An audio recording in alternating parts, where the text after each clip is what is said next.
In a quiet Arizona town, Willie Inman, just 21, used a set of guiding principles when appointing himself judge, jury, and executioner of the men that he killed. My family's been anti-Semitic for over 2,000 years. That ain't gonna change. Inman kept company with members of a white supremacist organization, one which defines all too clearly who its enemies are. To us, the Aryan Brotherhood, the gang here in America, that's a total slap in the beliefs of our country. If someone steps out of line, the self-styled vigilante felt that he had every right to kill. He's another drag on society, another one that society won't miss. He's cleaning up the town. Inman's descent to serial killer status began on a ranch, which became his shooting gallery. Willie didn't hesitate to kill animals, and he was slowly progressing to that stage. Willie Inman saw himself as an avenging deliverer of justice. But what was really going on inside the mind of a serial killer?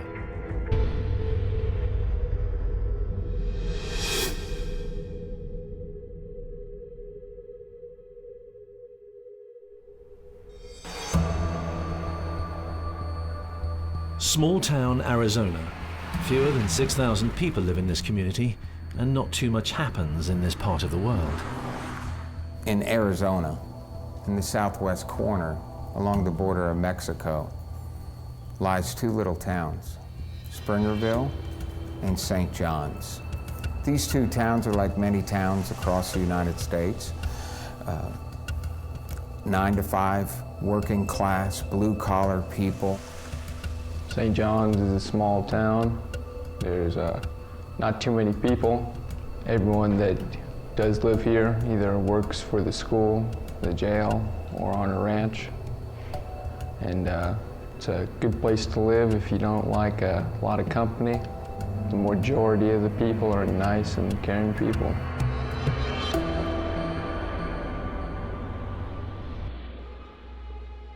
In August 2009, a teenager goes missing. His name, Ricky Flores. Ricky Flores is a 16-year-old troubled kid, some might describe him as. He's had some drug problems, messing around with drugs, some criminal mischief, some people would say maybe a little local town hooligan, but nothing major. But who else is Ricky Flores? He's somebody who was starting to turn his life around. Got off of drugs, did his time in juvie, was now back out on the street. Married, too, to Jessica. One of his first real relationships, and he really loved her. She loved him. They had a kid together, a daughter. You know, all he really wanted to do was support his family the best he could at 16 years old. He just wanted to show some sort of initiative that he was working towards something better to better himself and put his family in a better position. So disappearing was not what was expected of Ricky. Detective Lucas Rodriguez called in on the Flores family to gauge why Ricky's mum, Maura, was so concerned. I talked to Maura for about 45 minutes to an hour, asking her, and she said some of the strange things that, well, some of the things that concerned her is that when Ricky would leave or something, he would take clothes, but he didn't take any clothes at this time. The Flores family and the police were particularly worried because of who Ricky had last been seen with, someone a little older that he knew. I knew the last person he was with. I just made one connection. So did they, and William Inman. William Inman. Inman, different kind of kid. Mostly, I know him as saying hi to him, seeing him out in the street, and he'll approach me. I say, "What's up? How you doing?" He says, "Okay." He just a little odd, dresses mostly in camouflage, army fatigues, carries a knife, just likes hunting, the army, likes his guns, and that's pretty much Willie. Guns played a big part in the life of Willie Inman, a fact which a friend of his and of Ricky's couldn't exactly miss. He liked his guns a lot, you know, like probably gave him a sense of, you know, power. You know, he would talk about them all the time. Linda Papadopoulos has been pulling together the evidence about Willie Inman, trying to understand what made him tick.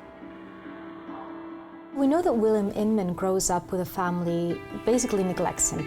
They had problems with the law. I know that his mom wasn't around for a lot of his life.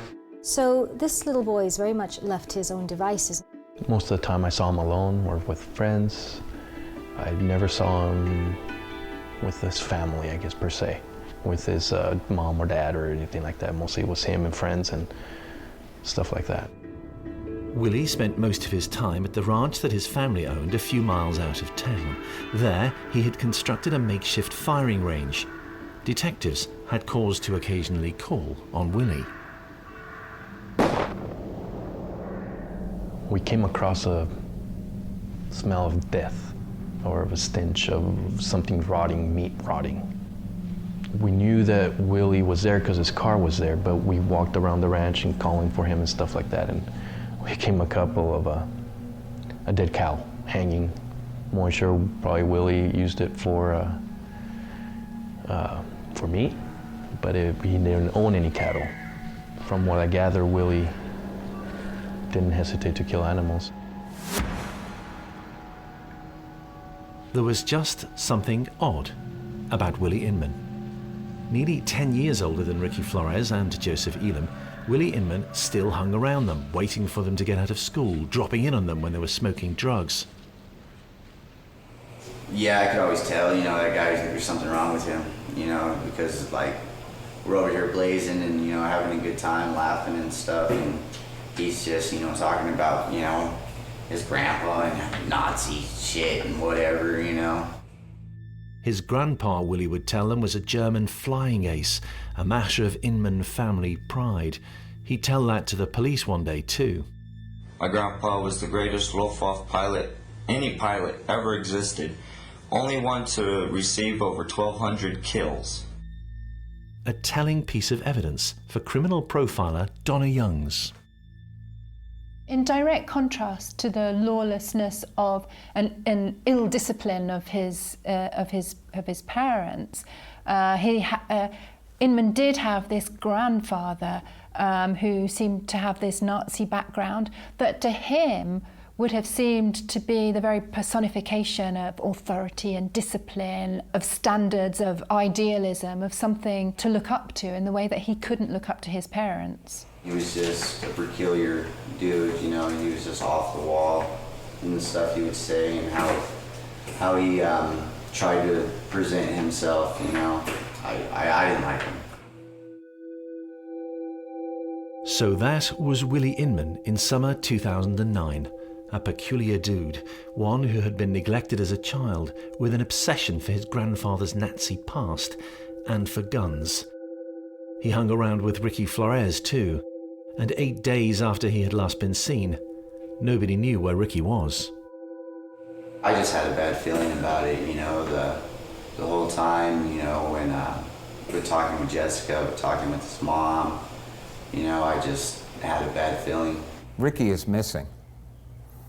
Ricky has people who love him as well. They've made a missing persons report with the St. John's Police Department. And the last person that they could track Ricky being with was Willie.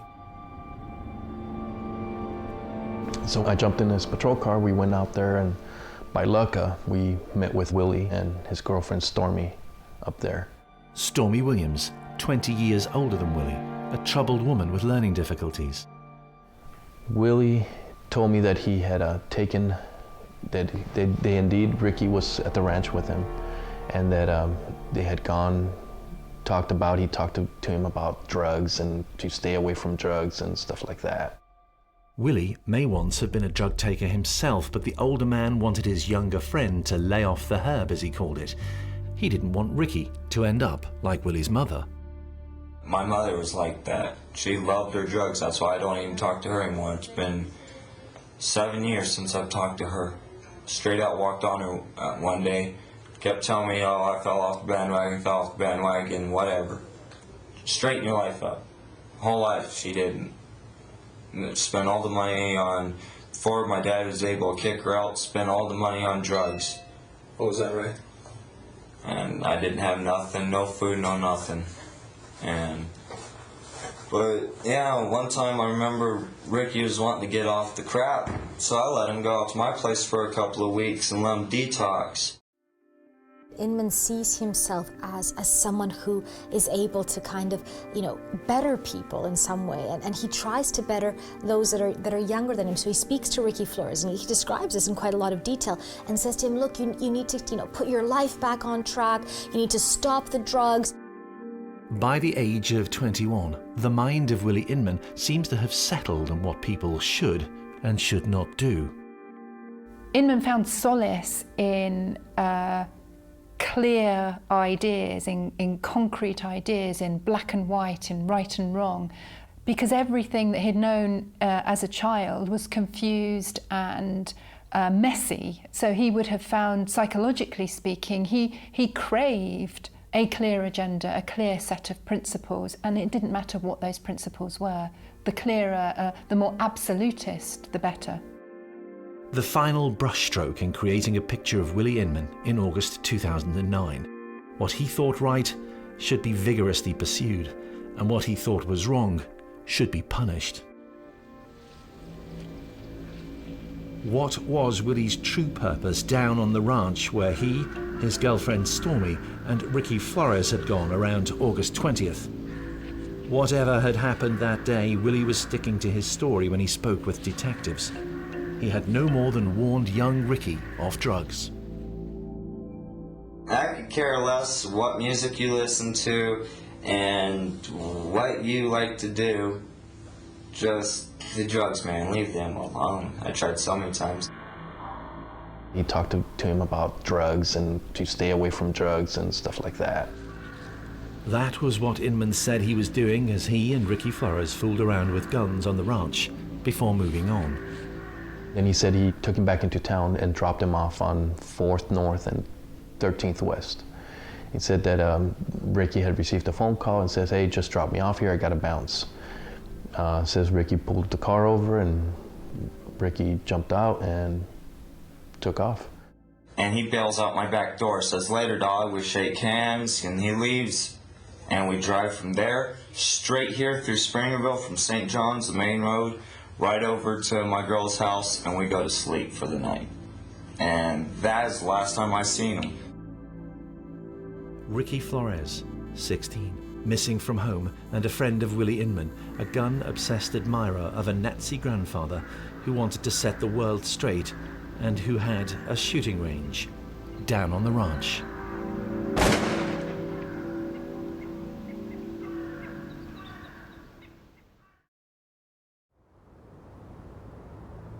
Officer Lucas Rodriguez and a fellow detective didn't believe Willie Inman's story about dropping off Ricky Flores in St. John's. We both had the same feeling that Ricky was hurt or that he was dead. Ricky's friends were suspicious too, because they knew all about Willie Inman's dangerous obsession. He was just one of those dudes that, probably found power, like he wasn't physically strong, so he had to, have guns and stuff like that.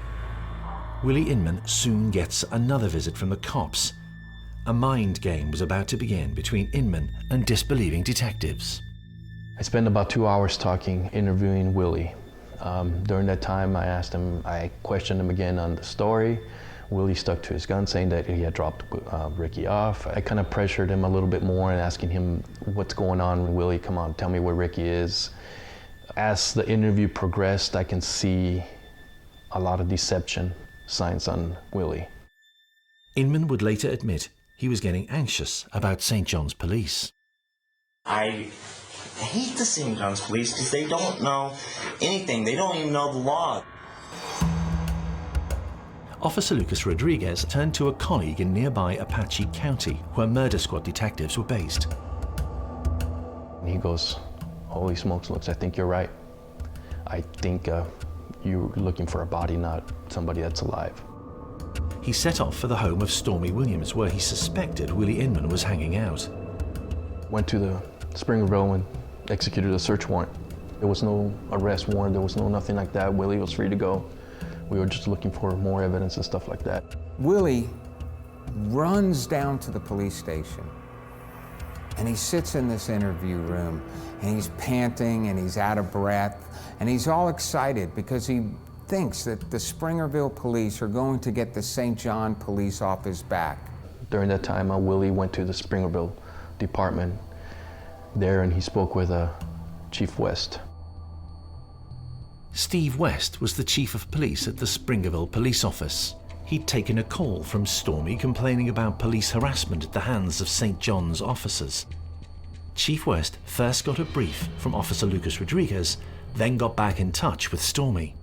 So what I did is I called up this young lady, his girlfriend, and I told her that they needed to let these guys, come over, and Mr. Inman had threatened that he had a gun. So I asked them if they'd feel safer, leaving the house and coming up to the police department. And she said yes. And I said, well, then you leave your house and come straight up to the police department. Willie Inman's belief structure meant that for him, whatever had happened that day, he was in the right. I try to be as law-abiding as possible. Lucas Rodriguez, a St. John's police officer by contrast, had no right to be working in Springerville. And I believe Willie was already talking to Steve West, and they had struck a rapport and stuff like that. So bizarrely, he goes to the sheriff with the intention of kind of deflecting this focus on him and what he's done. He walks in to see Chief West and complains. So I'm tired of being harassed. They have no right coming to my girl's house, no right whatsoever. And last time they came here without a sheriff escort. They came in their St. John's police car out of jurisdiction. And they've broken the law. They searched her next door neighbor's house. Willie builds up the Springerville police and says, you all should be handling what takes place in this town. You all are better than the St. John's police. Certainly you all can handle that. And Willie's trying to manipulate the Springerville police. Chief Steve West was not about to be manipulated. He was about to hear a life story, and as he tried to win Willie's confidence, he listened attentively. And I set Mr. Inman in a room by himself and advised the other law enforcement that I did have them there at that time. Tell me a little bit about who you are. Who is this Willie? Who are you, Willie? He was very edgy when we started talking about some of the murders, some of the homicides that potentially happened. And Willie starts to talk, and he starts to describe his childhood and how he's overcome parents who shun their responsibilities of parents. He described how his only companion was his dog. Willie offered a version of a young man with down-to-earth, old-fashioned American values, hard-earned values. Have you been in the service? Yes, sir. Wow. 82nd Airborne, 21. Wow. Gosh, when did you get out? I got out when I was 18. Inman would claim to have served in Afghanistan, to have killed many times. The military for Willie was a revered institution. According to psychologists, this was the classic behavior of somebody who deals in absolute right and absolute wrong, and it goes to the heart of understanding Willie Inman, the young man with a messy childhood. When you have that confused background, you'll be looking for anything which makes the world simple, which makes the world safe, which makes it clear who is in the right and who is in the wrong, because you've grown up not knowing, not understanding what's right, who's right. Somebody comes over there I know of, don't know his name, but I know he's the one supplying and using with them. He describes how he views himself as a hero almost, but he describes how he looks at the dredges of society, the drug users, criminals. He talked a lot about, he didn't like drugs and that he was more than willing to take drugs off the street, whatever it took. He was more than willing to do what was necessary to make sure that that kids on the street didn't receive drugs.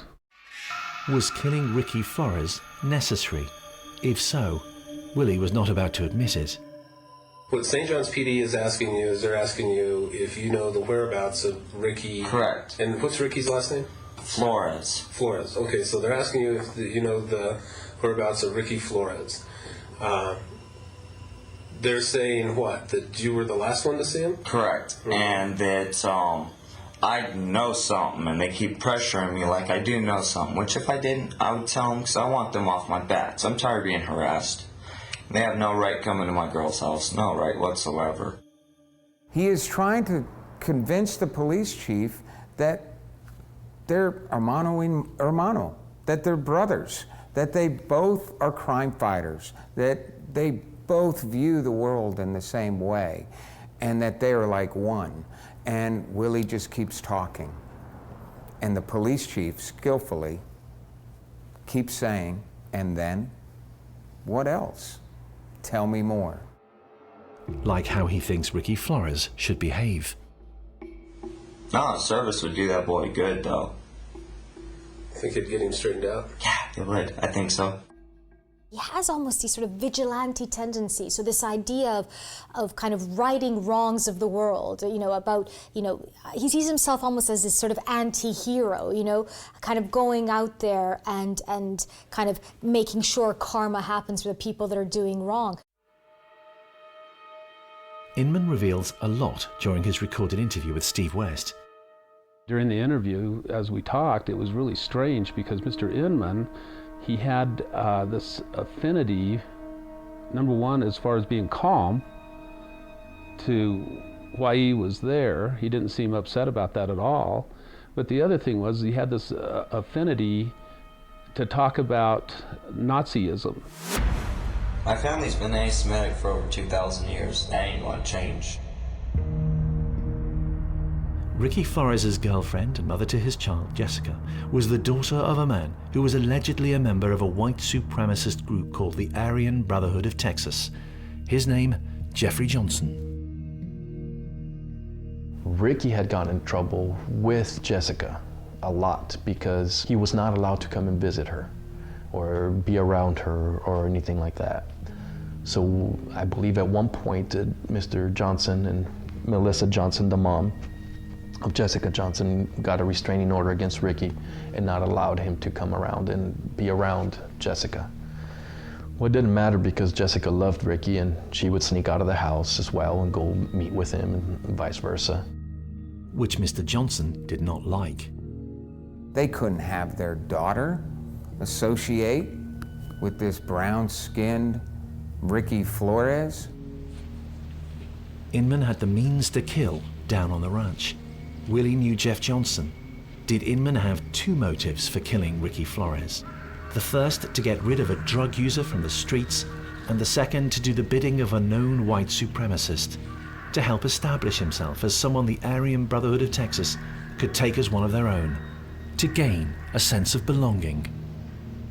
Although he would not have admitted it, even to himself, there would have been some hidden shame about his parents within Inman. So he would have been looking for an outlet, a way to direct that shame. So any organisation that gave him a weaker group, an inferior group, that labelled one part of society as weaker, gave him an outlet for the shame he felt towards his parents. As the interview continued, it was not looking good for the Hispanic Ricky Flores, missing and last seen with Willie Inman. You can ask me the same question they keep asking me. Where is Ricky? I'll tell you the same thing. I don't know.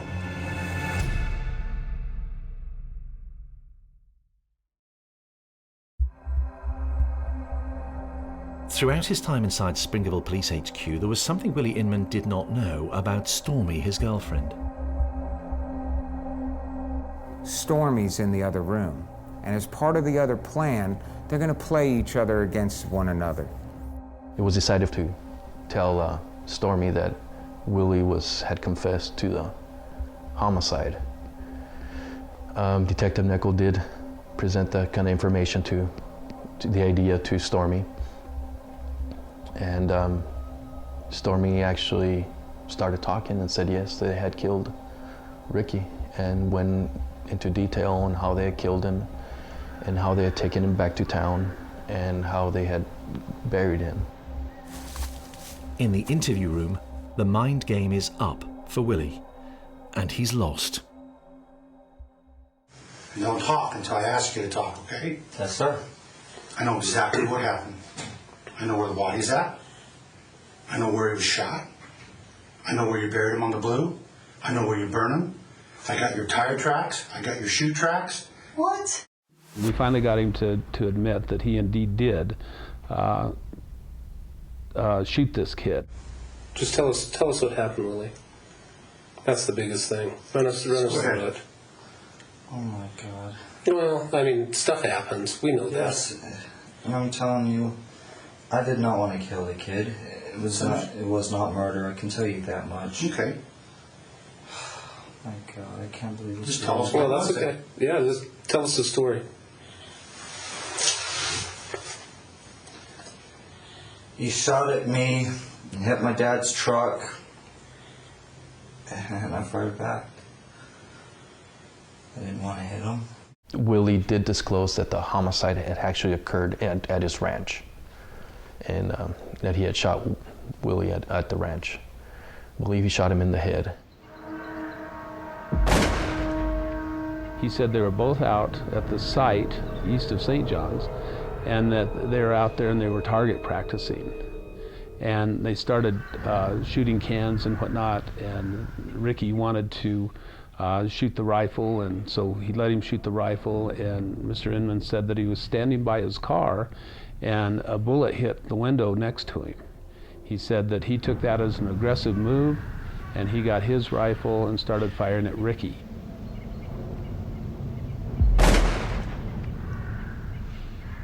This was a story of self-defense. Willie, trying to dissuade young Ricky from being a drug user, had brought him out to the ranch.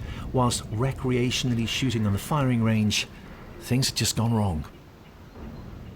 So what does Willie tell the police? He reveals to them, yes, I'm the one responsible who killed Ricky Flores. And he goes on with a story, again, his superhero story. He doesn't like people who uses drugs. He was trying to help out the town. He was ridding society of somebody who wasn't worth anything. And that was his whole motivating purpose. But that was not the story that Stormy Williams had told, and it was not true. Investigators soon uncovered that Inman thought killing Ricky Flores might make him money from the father of Ricky's girlfriend, Jeff Johnson. You see, Ricky's girlfriend, her parents loved her. They hated Ricky. It would not look good to Mr. Johnson that, since he's a white supremacist, that his daughter had a kid from a Hispanic kid. They couldn't have their daughter associate with this brown-skinned Ricky Flores. After shooting Ricky on the ranch outside Springerville, Inman and Stormy loaded Ricky's body onto the truck before heading to the Johnson family home in St. John's. Then we simply moved to the presentation of the prey, the celebration, the victory, the plaudits, by taking the body to be shown to Johnson. He had to move the body to St. John's because that is where he was going to get paid. He's not this superhero. He's greedy.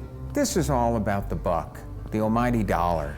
Hey, can I get that $5,000? You know, I killed Ricky. He's in the truck right now. You know, and the dad was like, you know, what the heck? Like, you know, that, like, get out of here. You know. The whole reason for Willie bringing the body over into town in the beginning is just, instead of just going through the back roads and going away from town, was that he came over and showed proof to Mr. Johnson that he had actually taken care of the job and killed Ricky. William said that Mr. Johnson got mad at him for bringing the body, and that got $20 from him for gas, and that was all, and he took off. Jeffrey Johnson denied ordering a hit on Ricky Flores. He may have made idle remarks about not liking him to Inman, He and his wife Melissa would eventually be found guilty of hindering the prosecution in the case of the murder of Ricky Flores. Jeff Johnson would be sent to jail for 7 years. Melissa given probation. Ricky Flores, in Inman's mind, was a drug user, so deserved to be punished. He was Hispanic and had fathered a child with a white girl, so deserved to die. I think there is evidence to attest to the fact that he sees himself as this kind of vigilante figure, as someone that's going to kind of even the stakes. In the case of Ricky Flores, we know that his girlfriend's parents actually speak to him and say, you know, we think Ricky's a no-good, he's terrible for our daughter, and in fact takes the body to these parents of this girl to say, look what I've done, as if seeking some sort of, you know, approval, recognition, reward. So this very much feeds into this sense that he needed to belong, he needed to be acknowledged, he needed to have an identity as somebody that's contributing something. He wanted to, you know, feel some sort of power. There's some messed up part in his head that, you know, said, if I can kill these people and, you know, people can't figure out about it, then I'm obviously doing something right. You know, I'm taking bad people off the street. That's what he claimed his thought process was. Understanding Willie Inman is about appreciating his need to belong in the army, to be respected by a white supremacist group. As he was interviewed at Springerville, he also revealed that he wanted to belong with law enforcers. I try to be as law-abiding as possible. Inman was in the grip of what we call a revenge and mission narrative. And this is a storyline driving a person's life forward where they believe that it is their duty to right some wrong that has been done. Inman's mission was to get rid of what he called undesirables, anybody doing anything illegal or immoral in any way, according to his judgment. Inman had contented himself that Ricky deserved to die, and Willie was the man to kill him. Had he reached the same conclusion about other people? As detectives probed Willie Inman about the death of Ricky Flores, they had 2 unsolved cases on file. Was William Nicholas Inman a serial killer? If guilty, he should confess, they told him. He might avoid the death penalty, even one day look forward to being released. I spent 23 years doing murders. I've solved murders in this town right here on the reservation with the FBI and everywhere. I have people that are in prison writing me letters thanking me for putting them in a position to tell the truth. To this day, I got people that get out of prison because every time somebody gets out, they have to notify me. Did Willie want to live? Yes, he did. I'm afraid of death, period.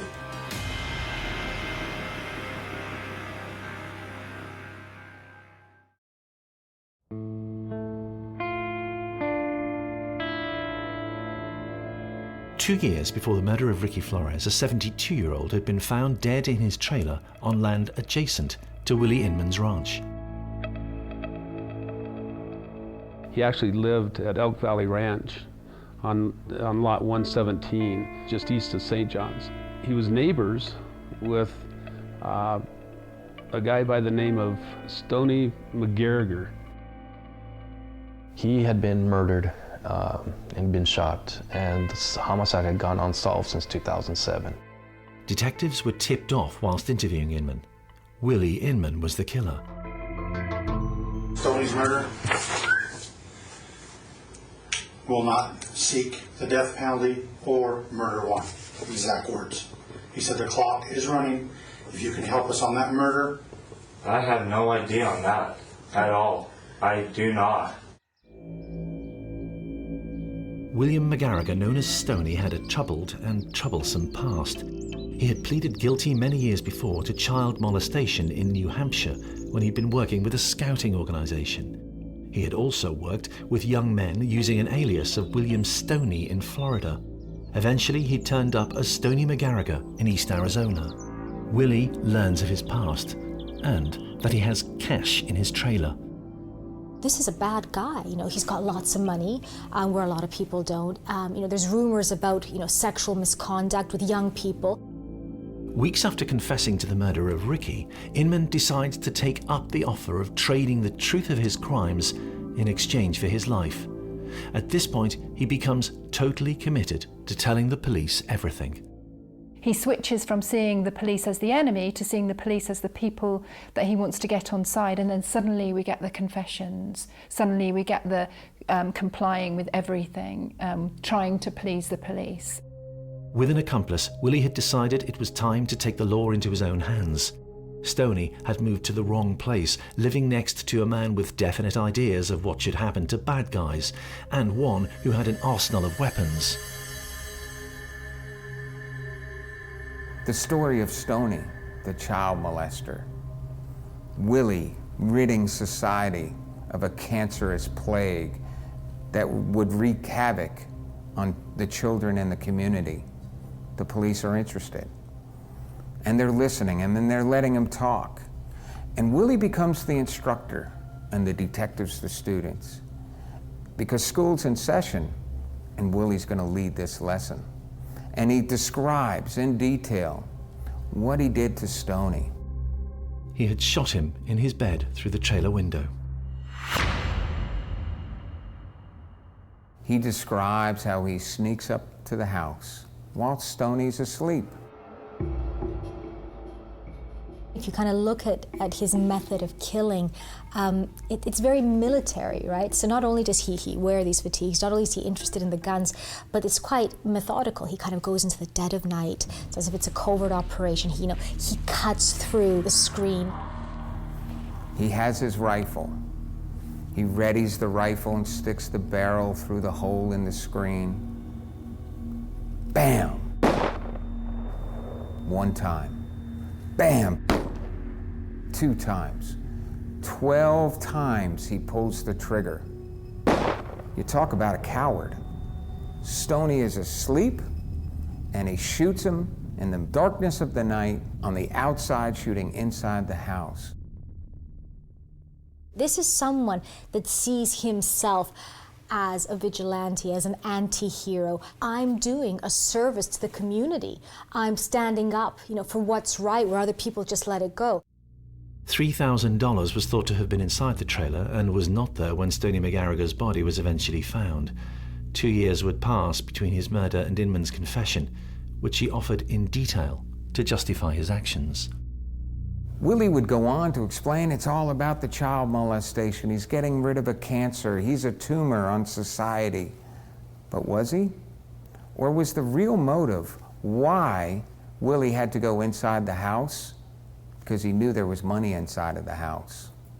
And so he had to go inside the house, and he wanted to make sure that Stoney was dead. So he kills Stoney and searches for the money. The other outstanding case on the police files in the St. John's, Springerville, Apache County area was the death of Vietnam War veteran Daniel Acton, known locally as Hummerdan, because he constantly hummed music. Another Inman victim, and for spurious and untrue allegations. He's cleaning up the town, so he shot him. He didn't like Daniel because he was humming Dan. Got tired of the humming. What is all this silliness and nonsense of all this humming? So he shot him.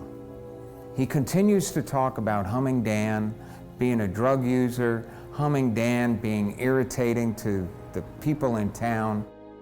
There was something else Inman didn't like about Hummer Dan.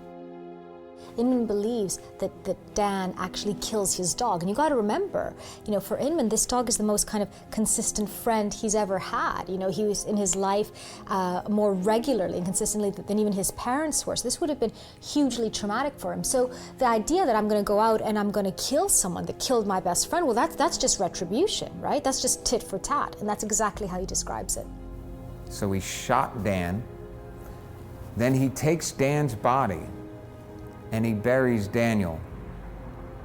No different than a dog would bury a bone in a shallow grave in a field.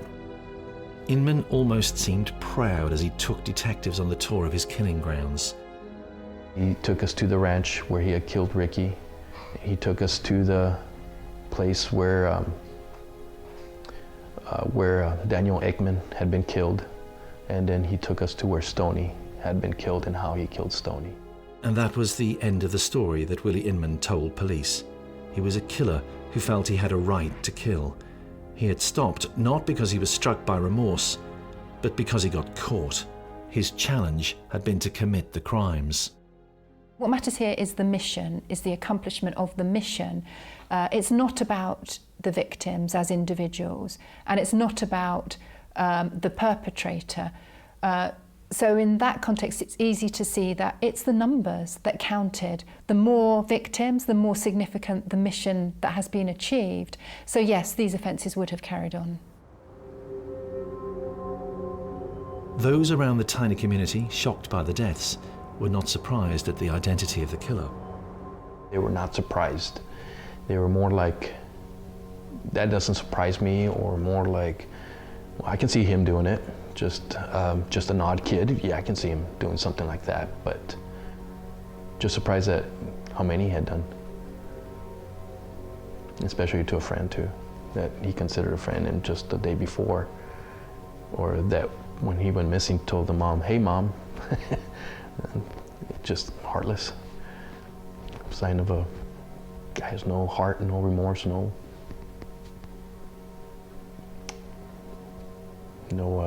soul, I guess.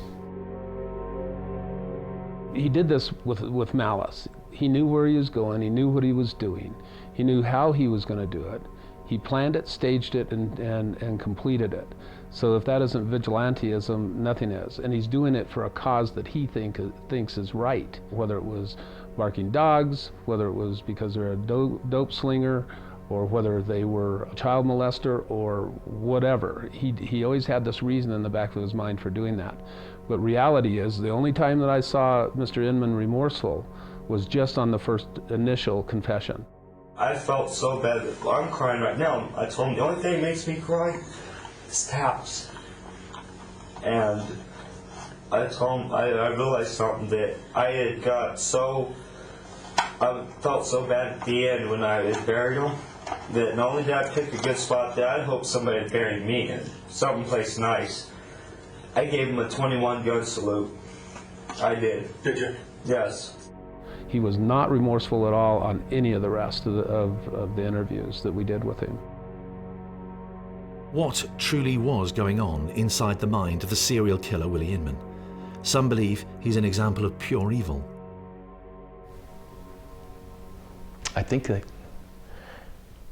I've always wrestled with the fact that if we're born this way, or we're made a certain way, or it's life circumstances. To a point, I think we're born a certain way. And I think Willie was born that way. Others believe that he had a warped sense of right and wrong, justifiable and unjustifiable. But I think there's no doubt that actually Inman saw himself as a vigilante, as someone who was there to right wrongs. For the brother of one of the victims, Inman lived in a big world which was actually very small, and even then he could not find a place within it to be accepted. Killing was his way of making a mark. He just wanted to show that he had some sort of power. You know, he wasn't worthless.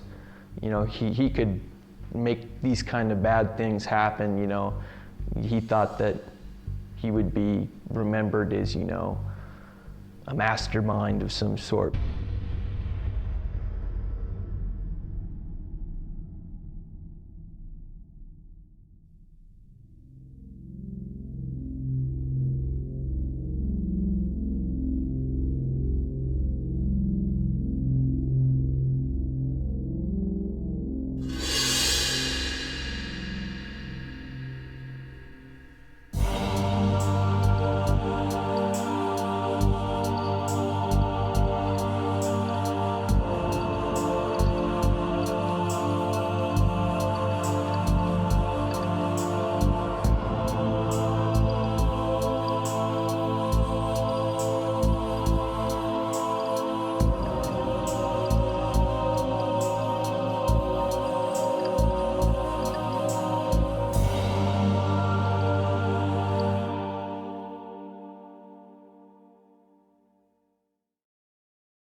She was the caring nurse who could raise a smile all the while hiding that she was a killer.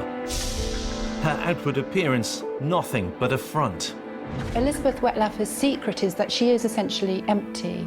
For her, life is meaningless. As she killed 8 times, nobody suspected Nurse Elizabeth May Wetlaufer. While on the outside to her fellow co-workers, she's this jovial woman who laughs and giggles and lights up a room. Taking courage from her macabre interpretation of the Bible, she would pray for guidance, then head to the bedside of her patients. For some, a visit from the nurse offered no salvation. I honestly believe at the time that God wanted to do it. It's horrific to think that she could have gone to her grave with all this. No one would have batted an eyelid. It's funny, but it's not funny. Nothing and nobody actually means anything to her. What went on inside the mind of the serial killer, Elizabeth Wetlaufer?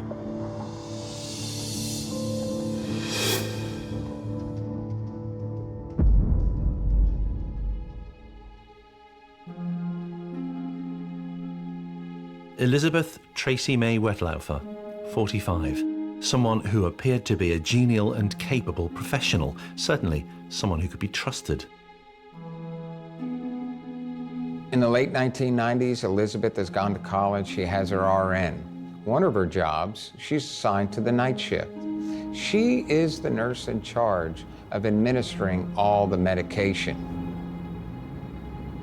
She worked in a job as a carer in care homes that she may have been seen as, looked down upon. She worked with people that could be difficult at times, that were suffering with things like dementia. This is a nurse. She's in a position of trust.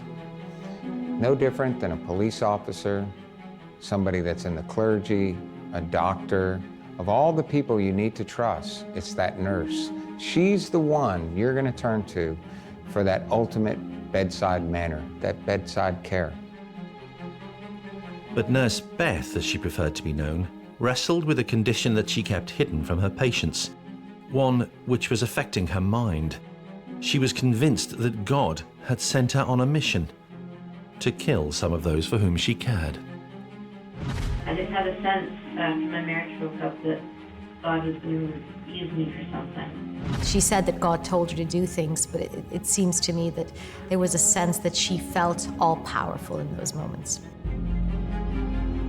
Moments, plural, as she struggles to make herself comfortable on a September day in a police interview room in Toronto. Beth claimed to have sent at least 8 elderly people the way of the Lord. Her story was hard to believe. Homicide hunter Brian Harris has spent a career learning to recognize those who make a habit of murder. Elizabeth Wetlaufer was not somebody that he would have suspected. Your FBI profilers would describe a serial killer as being a middle-aged, white male, some formal education past high school, educated parents. This was not the case with Elizabeth. Old people that she tended to were of an age and in a place where often people die, hospitals and care homes. You look at these victims, they were all elderly. Nobody would suspect any kind of foul play. As she killed, she was literally beyond suspicion. She's sharp enough to know that if this person that I can give life to or snuff out life to, nobody will question what has happened to them, because there's a reason they're in the hospital. People assume that it was just a natural life cycle, that they're going to die. She would be killing still today, but for the voices in her head which made her finally doubt that she was in fact carrying out God's work. And then after a while I started to really wonder, after some of the murders, if it was God or if it was the devil fooling me. And when you read her account and listen to her account of what happened, it feels like in those moments she was playing God.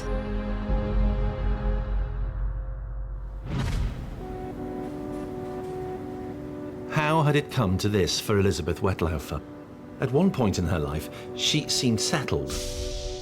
enjoyed inviting guests to visit her at her home where she lived with her then husband. So what had happened and what was going on inside her mind as she appeared in front of Canadian police voluntarily on September 29th, 2016? They had no idea who they were dealing with, a homicidal maniac or a fantasist. At first, Detective Constable Nathan Hergott's relaxed demeanor appeared to suggest that he thought someone who could be a fantasist. Sorry about that. That's okay. Too many people moving and shaking around here. You can't really keep track of who's doing what. So yeah, like I said, I'm just gonna go through for everything in this room is audio and video recorded. First off, you okay with that? Oh yeah. Okay. So I just want to go through, like I said, a couple formalities, cover a few little things off, things that I have to do on my end that I need to do, and things that I just want to tell you and make sure that we're all on the same page before we get going. Okay. Okay. So. The detective was about to hear a story which stretched credibility. The lady opposite him had not been under suspicion of a crime of any sort, but on her arrival at the station, she had proffered a handwritten confession detailing how she had killed 8 times and attempted to kill a further 3 times. Was her story true? If it was, Detective Hergott had just her word for it. There had been no complaints, there was no evidence, but the handwritten confession and Wetlaufer herself. Okay, you're not under arrest. The door is unlocked. Okay, I'm not impeding your way to the door. If you want to leave at any time, if you want to stop talking to me at any time, you just let me know. Who is Elizabeth Wetlaufer? Psychologist Linda Papadopoulos has been tracing her timeline.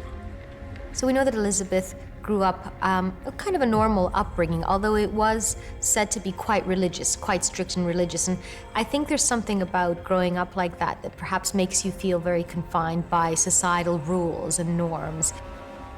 It was normal to get married, so that's what Elizabeth did. In 1997, Elizabeth got married. She was following her life path. This was a woman who was raised with a mother and a father in a household that they were devout Christians. She grew up in the church. Getting married was just another part of the typical life cycle. You're born and raised Woodstock? Yeah, born and raised in Woodstock, married from 97 to 2007. Her marriage, though, didn't work out. She was confused about something. Her devout Christian ways did not allow her easily to accept something she was slowly realizing. You see, there was something else going on with Elizabeth. She was battling of who she was on the inside. Elizabeth was a lesbian. I think religion has a very complicated relationship with sexuality. There's a lot of guilt entwined with a lot of religions and sex in general, let alone having a sexuality that isn't that of the majority. And I think because of that, there's going to be a sense of feeling different and through that perhaps feeling pathological or even guilty that she may have felt. There was just a complete discord between her religious upbringing and her sexuality. The two couldn't be reconciled. Equally, I think there was a complete inconsistency, discord between the discipline, the harsh discipline that was her background, partly again related to the religiosity, and her basic character, which I think was a bit weak, a bit self-indulgent. Those two, again, couldn't be reconciled. We know that she was someone quite lonely. We know that she was someone that felt that she wasn't even entitled to her sexuality. So even though she was a lesbian, she got married, she had an unhappy marriage that ended. Because of her religion, she felt guilt about her attraction to other women. But I did a lot of praying about it, and I just did a lot of praying, reading my Bible, getting very involved in my faith, getting very involved in my church. Right. She couldn't out herself. She couldn't follow through on her own desires that she had. She had to be denied those close personal relationships to have a true relationship because she was afraid what it would look like. The failed marriage was what Beth would blame for what happened next. she was diagnosed with borderline personality disorder. Her life goes in the wrong direction. At home, the signs of her decline were there for all to see. Often alone, binge eating, binge drinking, binge drug taking.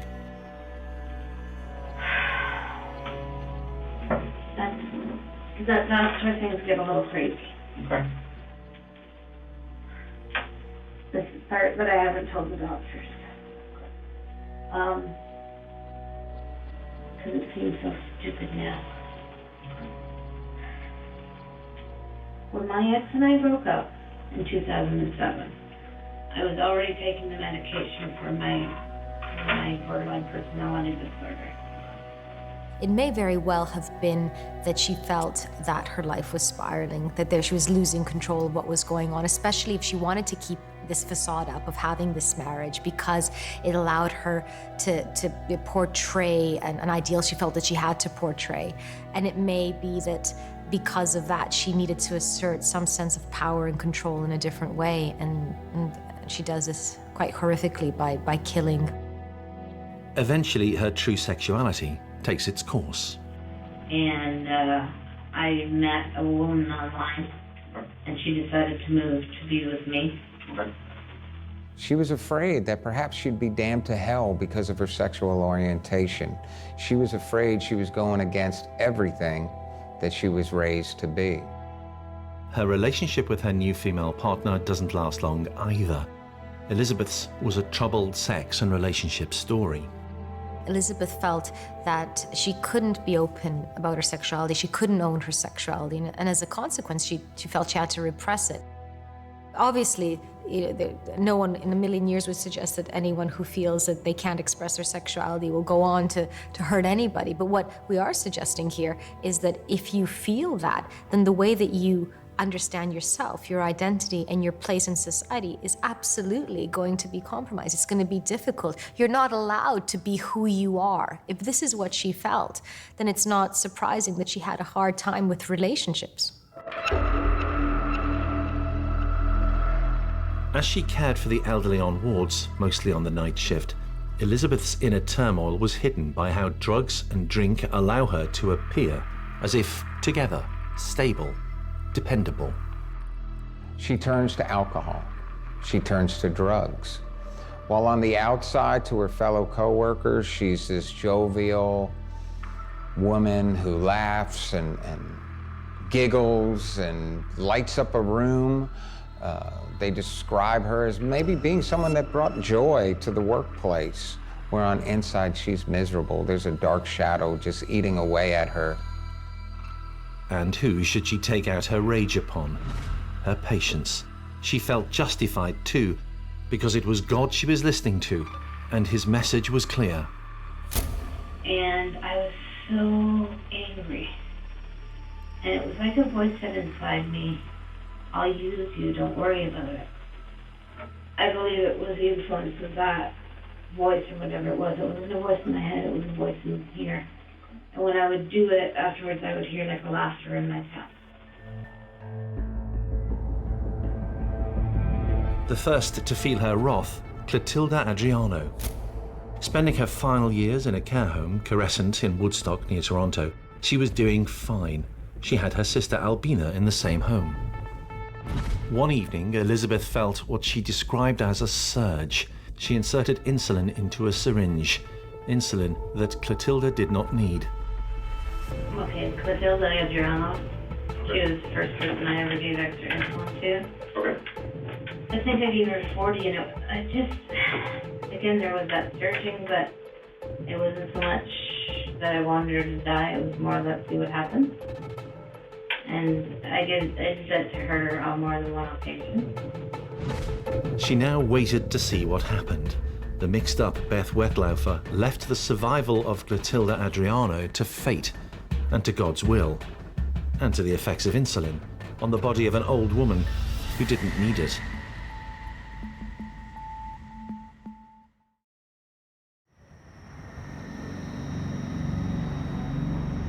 Clotilda Adriano, 87 years old, was made of tough stuff. She survived the attack on her by Beth Wetlaufer.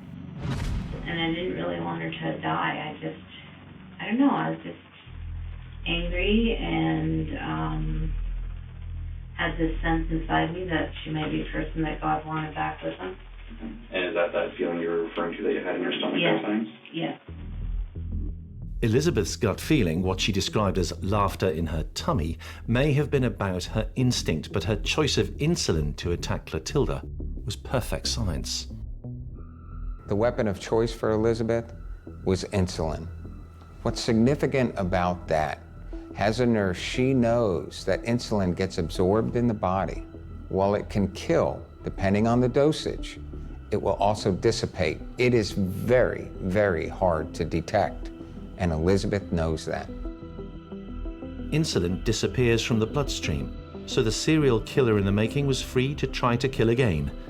And she didn't have far to travel for her next target, Clotilda's sister, Albina.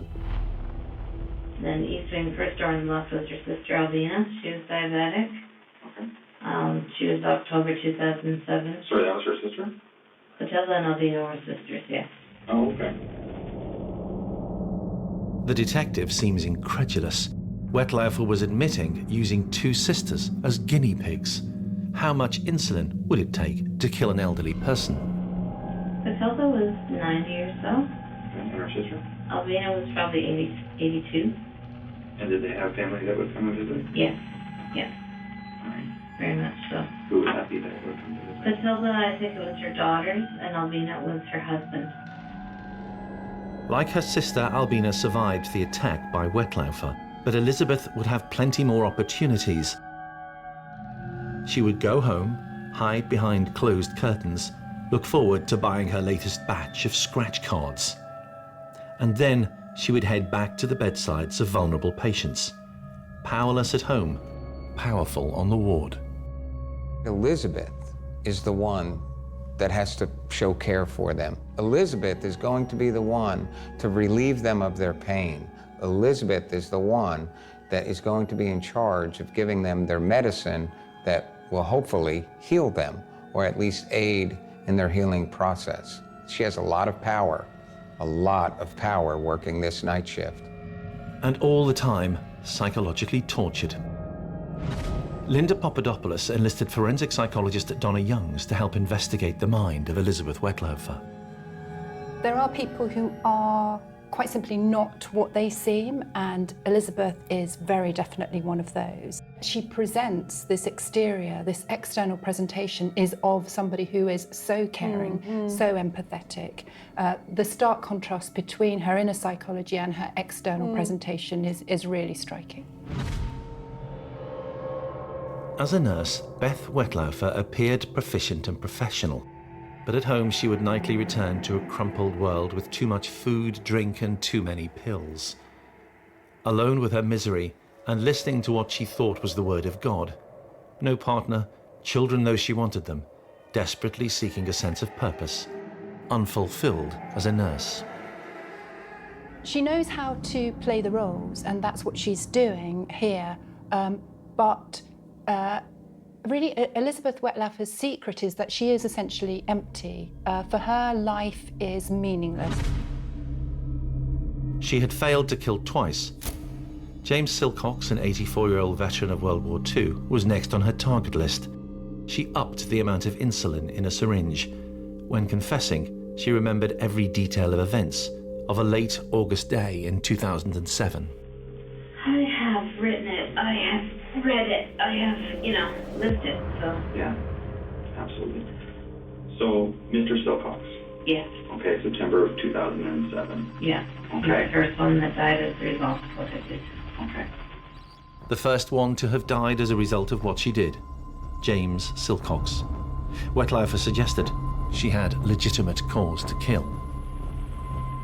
And tell me about your knowledge of James and your daily interactions during a shift with him. I didn't see him every time. He wasn't always my patient. I just knew from what people had said that he would grab the nurse's breasts and buttocks, and he would say horribly inappropriate things about his wife. James, who had dementia, did not survive the shot of insulin. He had recently had major surgery, and it was thought that he had died as a result of complications from that surgery. In fact, he had become Elizabeth Wetlaufer's first victim. One afternoon I was working with him and he did grab me. And again, I got that feeling inside that this is his time to go. Wetlaufer did occasionally let the mask slip.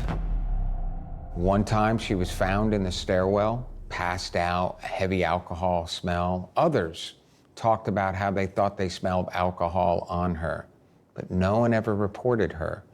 It was the wall of silence.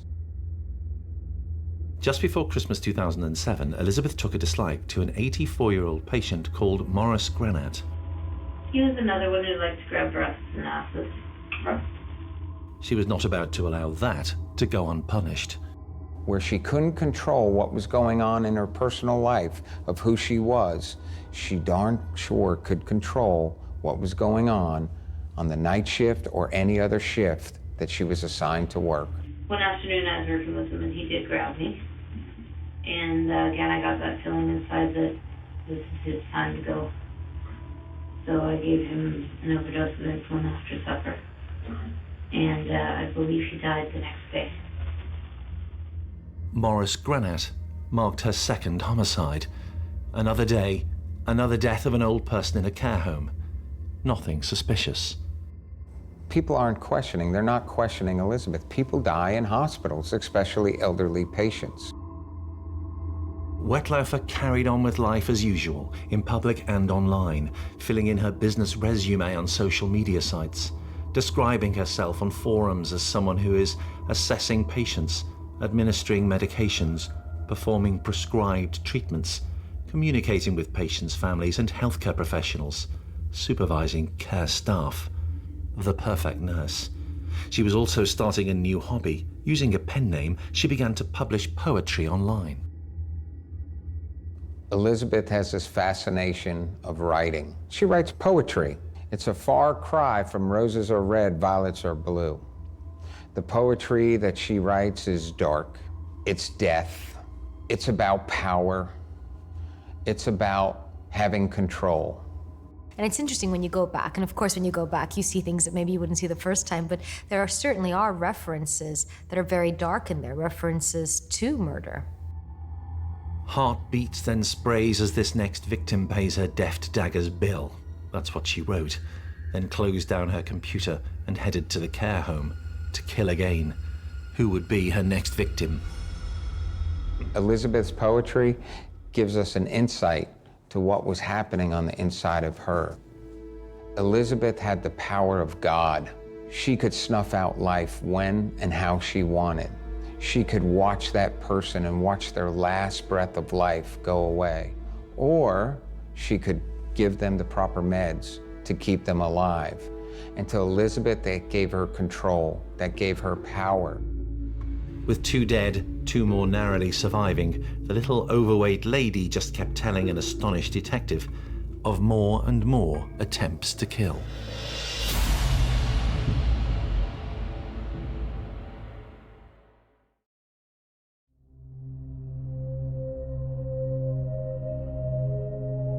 Wayne Hedges had lived in Caress since the year 2000. He was regularly given insulin as part of his treatment.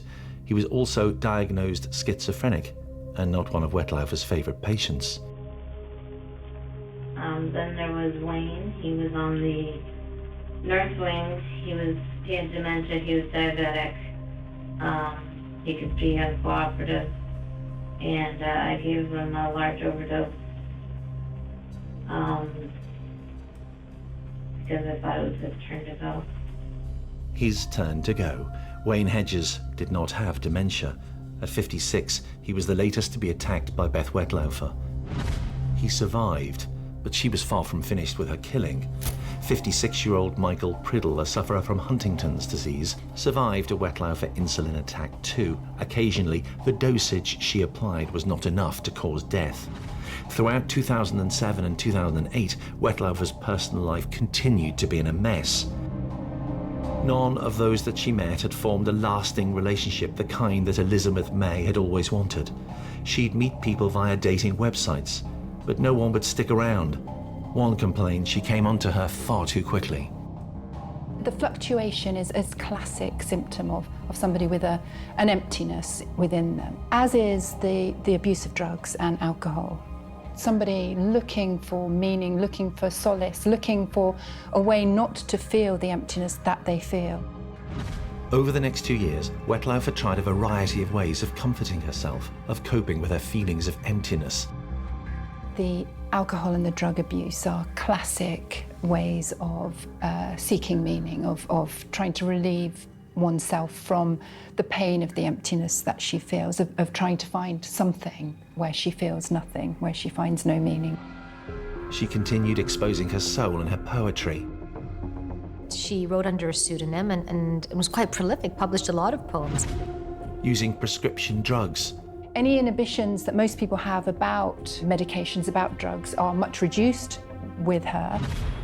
Her drinking becomes legendary. And she eases that pain with the use of drugs and alcohol, and it gets worse and worse and worse. And of course, she could always turn to God. I had a pastor that I told me, he prayed over me and told me I'd be fine. And that was God's grace. By 2011, still working at the Crescent nursing home near Toronto, the drink, drugs, writing and praying had not stopped Elizabeth Wetlaufer wanting to kill. As ever, she had easy victims from whom to choose. Her life is spiraling, and it's the perfect storm. She has a vulnerable population that she is solely responsible, and she has a literal murder weapon that no one can trace because these people need the insulin. Over 3 months, Mary Zuravinsky, Gladys Millard, and Helen Matheson all fell victim to nurse Beth Wetlaufer. Mary, according to Wetlaufer, was almost asking for it. One night she said, I'm going to die tonight. Mary said that? Yeah. And I said, oh. And she said, yeah, why don't you get me into the deathbed so I can die? And I said, are you sure? And she said, yeah, put me to bed, I'm going to die. So I said, okay, and I went to the other nurse that was working with me. And she said, oh, okay, well, let's put her in the side of the care room if that's what you want. So we did, and then I thought, well, she must be the next one. Mm-hmm.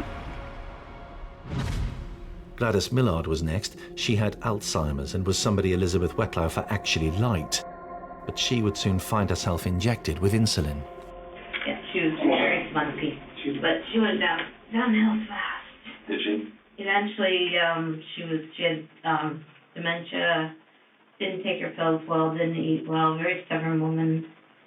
And as always, one evening I just got that red surging feeling that she was going to be the one. And gave her insulin overdose. And then came the murder of Helen Matheson.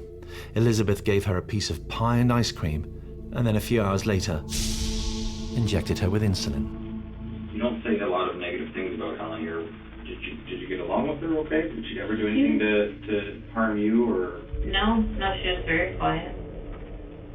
It was just, I got that feeling that she's next to her time, so. It was November 2011. The death count was rising, and so were concerns about Elizabeth. By 2011, 5 people had died under Elizabeth's watch. Now, during this time as well, her co-workers, they've seen some changes in her. They've smelled alcohol. They've noticed some bizarre behavior, but they're not connecting it with the deaths of the patients. It's just that, wow, 5 people have died. And Elizabeth's behavior and actions, they don't report anything. She should have at least been removed or sent for treatment for her alcohol or her drug problem. A Scottish woman called Helen Young had settled in Canada after the Second World War. Wetlaufer did not take kindly to her.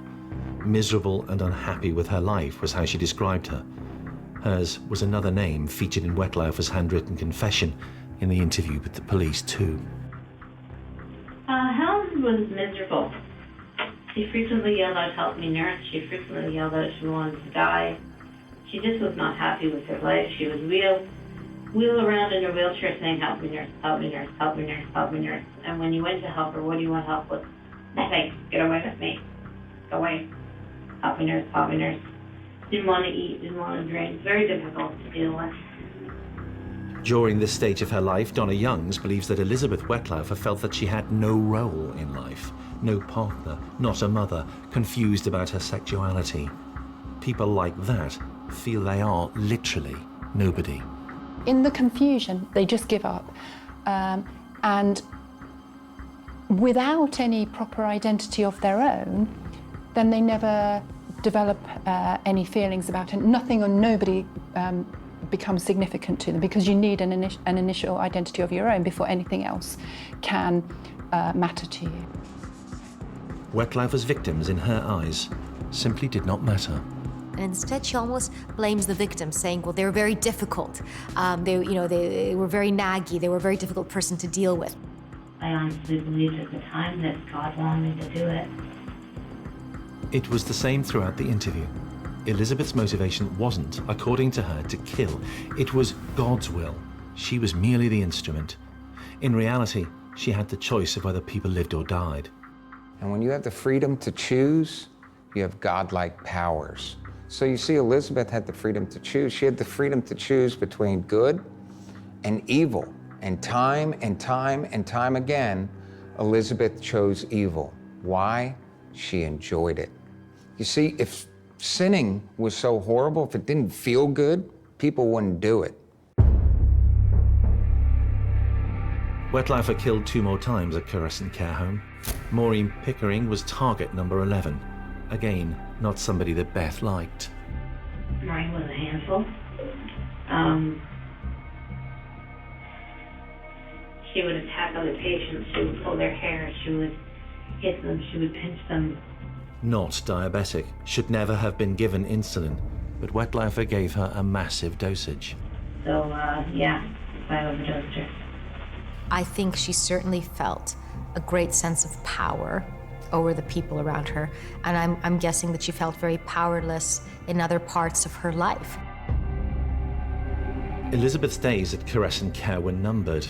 Ironically, she fell foul of management because she was spotted giving an incorrect dosage to a patient.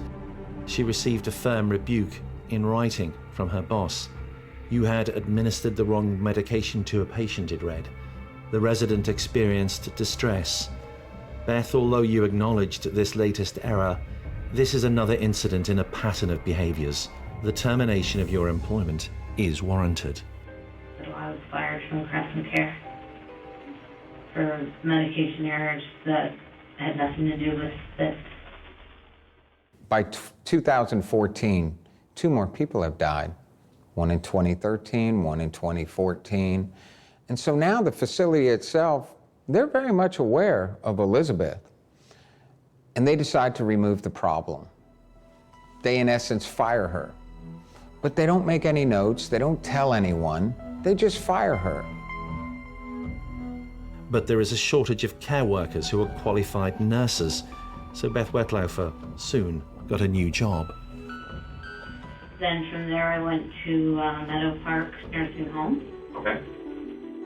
And at the Meadow Park Nursing Home, she started killing all over again.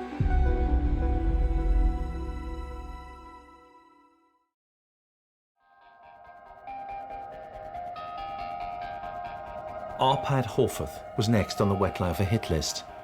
He was mean. He would grab the nurses and these PSWs, whenever they were trying to do things for him, he would grab them, he would twist their arms, he would punch them. Very difficult to do care for. And one night I just got that surgery and I got that you need to go. Once the decision was taken, little would stop Elizabeth. He fought the first needle, and then the second needle I got in. In her mind, it was God or the devil. So, the devil made her really angry and she killed these nasty men. Wetlaufer was not long at her new job. She moved on to another and continued attacking patients. 2 more were injected with insulin unnecessarily, but they survived, and Elizabeth remained unsuspected. As a homicide detective, even with 8 people that have died under the watch of Elizabeth, they're all elderly, some over 90 years old. As a detective, I might look at Elizabeth as incompetent, as a nurse who never should practice in the field of medicine ever, but criminally, I don't know if I would be looking at her as a murderer. I'd be looking at her as incompetent. Which may well have been why it took Elizabeth Wetlaufer herself to reveal her crimes. Given that, according to her, God had played such a big part in her serial killer behavior, it may not be surprising that Wetlaufer's next step was to consult a pastor in her local church. I had a pastor that I told, and he prayed over me and told me I'd be fine. And that was God's grace. And then... When was that? That was Halloween 2013. Yeah. And you kind of divulged to what had happened to you to that point in your life with involving these people? Yeah. And so she thinks she can confess, and then she can be in some way redeemed, I think. Perhaps the pastor did not believe what he was hearing. Police were not told. Then Wetlaufer had a meeting with friends when she tells them what she's been doing. I told them that I had been killing people using an instant overdose. And they all said, yes, you better go get help. So off I went. Okay.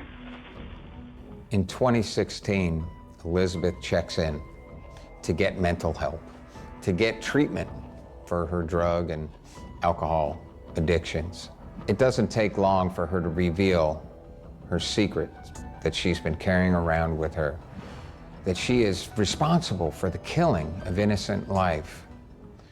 Now, can you imagine the psychologist that is hearing this? Now, ethically, he can't go to the police. He's bound ethically that this is his patient. She opens up to a psychiatrist and tells him that she's made all these horrible decisions, killed all these people, and he urges her to tell the police right away. As part of her counselling, her psychiatrist also tells Wetlaufer to write down what she'd been doing. She dutifully obeys, and after a few days, followed the advice of her therapist on another matter. Turn yourself in.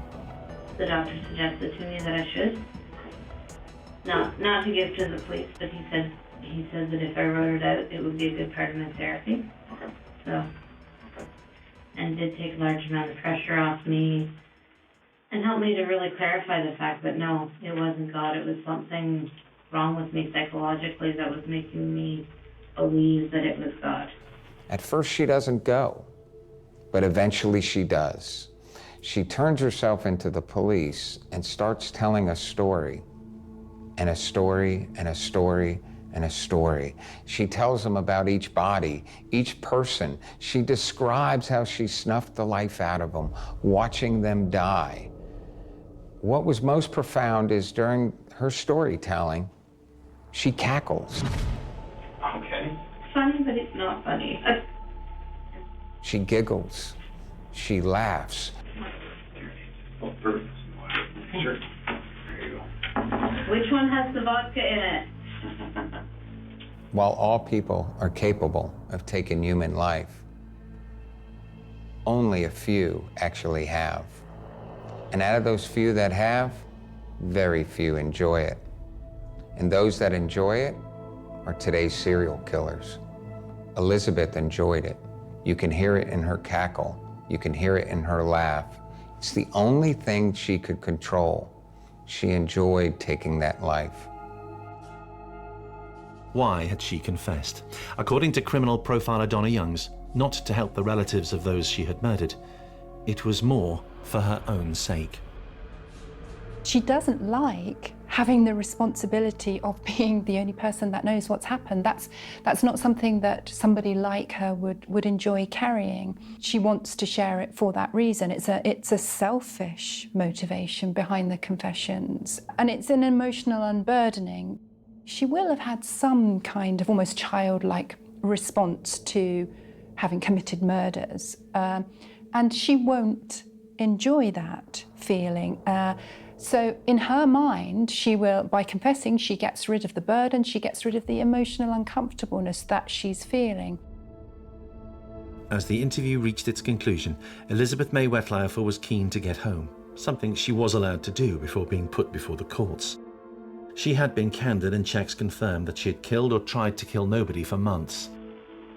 You've done some things to some innocent people. Absolutely. Some pretty, what people are Horrible gonna, things. people are gonna have opinions of you, and people are gonna, right. The interview room confession seemed to be Wetlaufer's way of cleaning the slate now that she had a clear mind, because before she claimed that she hadn't. That is why she misread the signals from God. And now I know that it wasn't God, and I'm ashamed of myself that happened, but I also think that it was mental health. You know, I think it was, I wasn't in my right mind, or I would have been able to tell. I mean, I was raised to believe in God. I was raised from a baby to go to Sunday school, so how could I get such a strong feeling that this is what God wanted, unless it was something wrong with my head? Wetlaufer was charged with 8 counts of murder, 4 of attempted murder, and 2 of aggravated assault. She did not contest the charges, having confessed, and on June 26, 2017, Wetlaufer was sentenced to 8 concurrent life sentences with no possibility of parole for 25 years. But for the confession, it's highly unlikely the crimes would have come to light. And in the end, all those times Elizabeth was trying to take control and have that control with her victims, she had the ultimate control when she finally decided to confess. She could have remained silent. And it's horrific to think that she could have gone to her grave with all this. There is not a doubt in my mind that without Elizabeth's confession, without her coming forward and talking to those detectives, these cases would never be solved. No one would have batted an eyelid. This was, you know, these were the most vulnerable people, or some of the most vulnerable people in our society. We expect them to die. We expect her to be doing her job. No one was watching. She literally could have gotten away with murder again and again and again.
Theodore Johnson killed his first wife, but in a strange series of events, he would soon be released. To me, it was murder as opposed to he was convicted of manslaughter. He was set free after just 2 years on the grounds that he had been the abused rather than the abuser. Having served his sentence, he leaves prison. He meets a new woman, Yvonne Bennett, who he also kills, claiming this time that his mind was disturbed by the fact that she was cheating on him. Theodore Johnson proves to us all that the crime of passion argument no longer really holds any water. In what's thought to be a unique case, the 2-time killer was released to kill again. This particular leopard doesn't change his spot. What went on inside the mind of the serial killer, Theodore Johnson?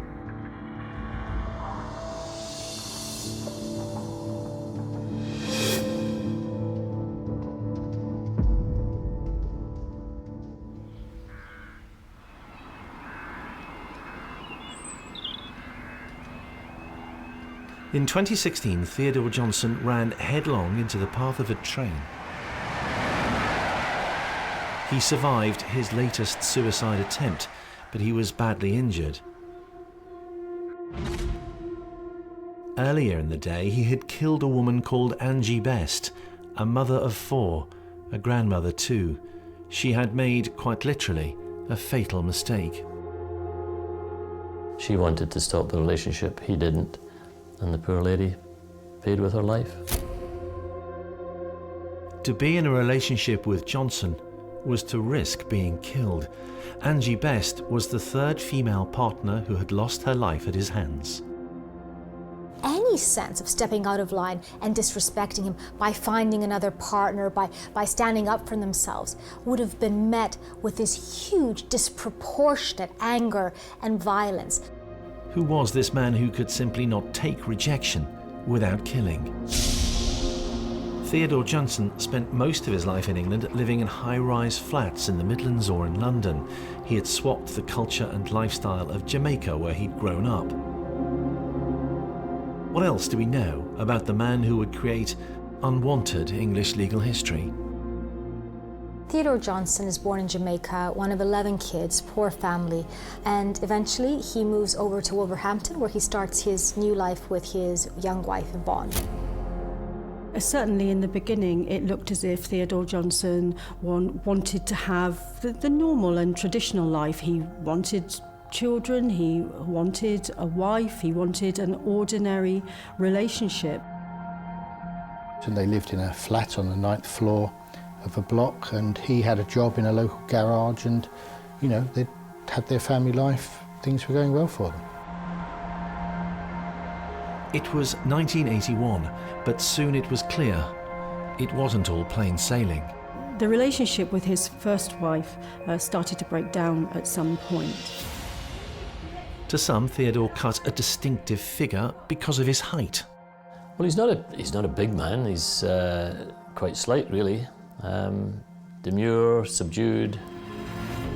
Weighs just over around 110 pounds. So in terms of his physical stature, he isn't somebody that's particularly imposing, and perhaps feels a bit vulnerable because of that. If he felt vulnerable, small, it did not restrict him from being violent towards Yvonne. There were reports from neighbours of her being beaten.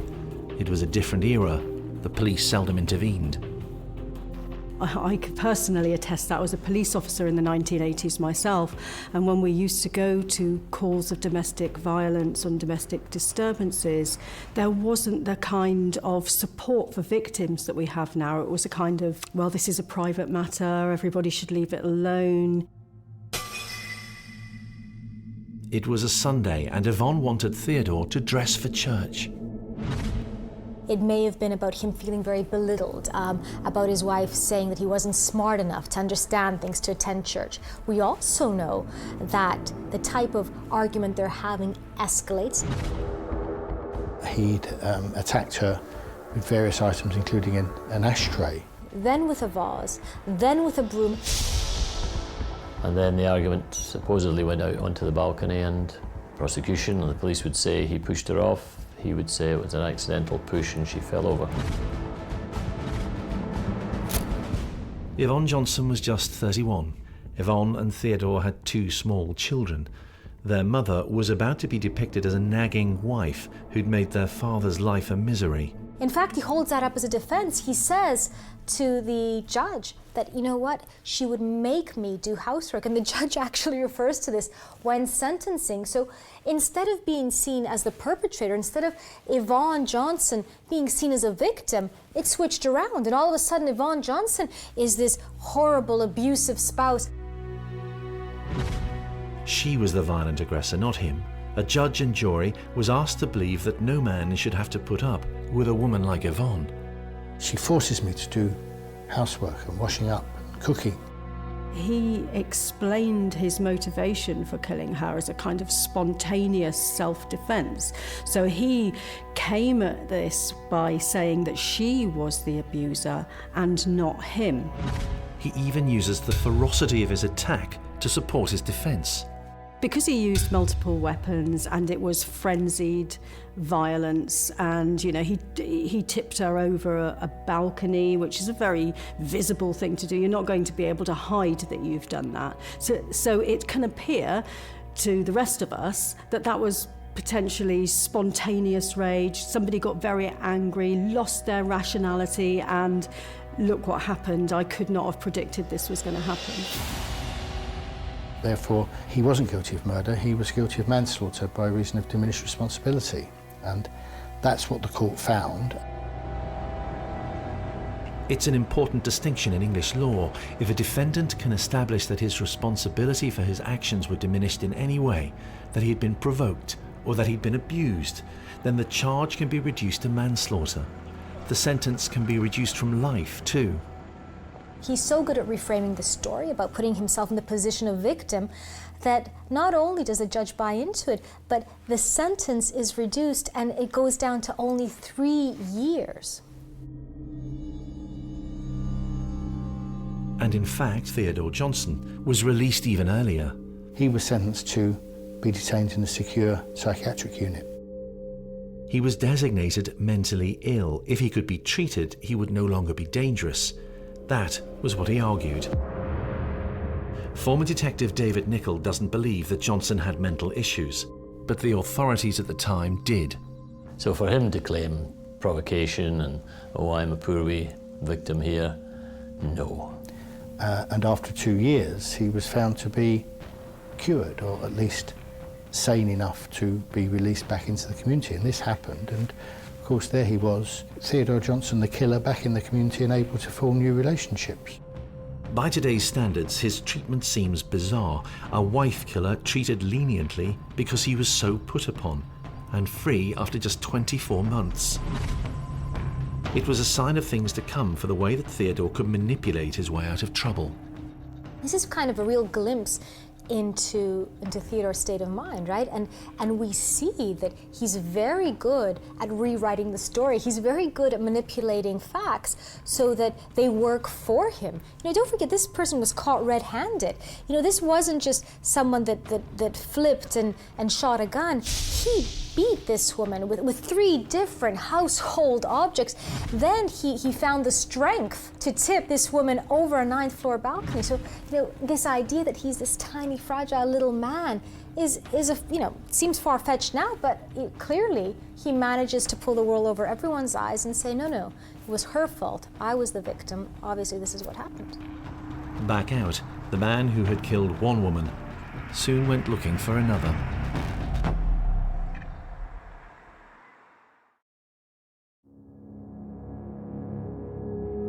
The decision to send Johnson to a high-security psychiatric unit meant the probable use of medication. But he had been seen as the victim.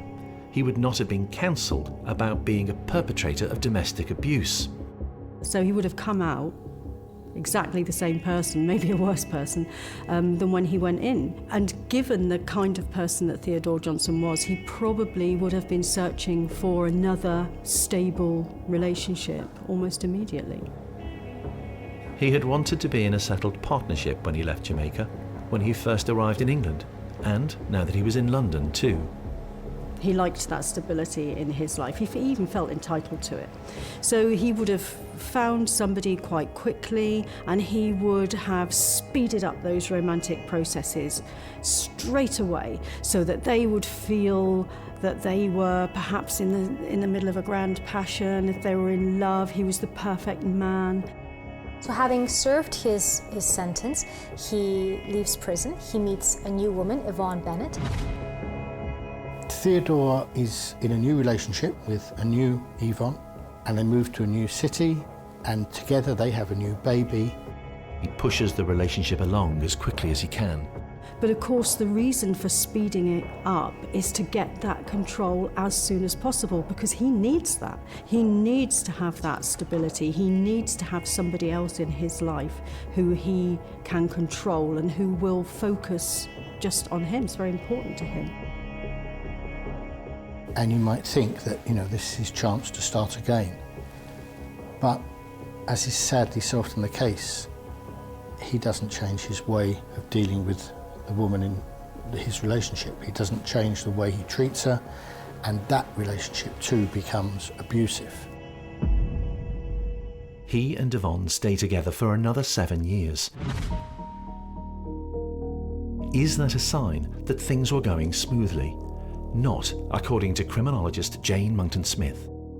If nothing comes along to disrupt the relationship, if they are maintaining control, if the victim is allowing that control to continue because probably they're too scared to do otherwise, that relationship could float along for 50 years. The trigger, the provocation, which is usually separation or rejection, could come at any point. So the fact that they were together 7 years shows more about his need for that stable relationship than hers.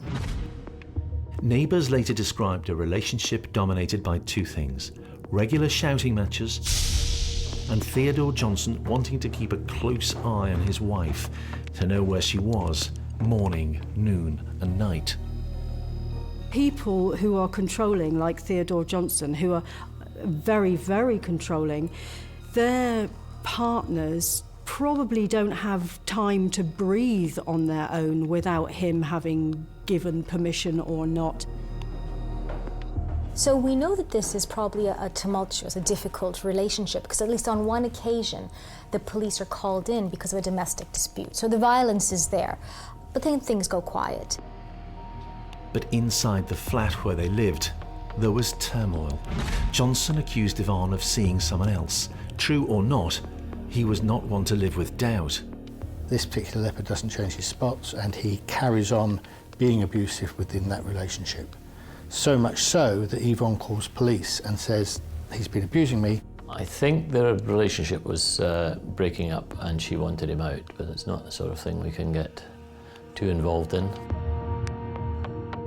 You know, this is in an age where the police way of dealing with domestic violence wasn't as refined as it is today.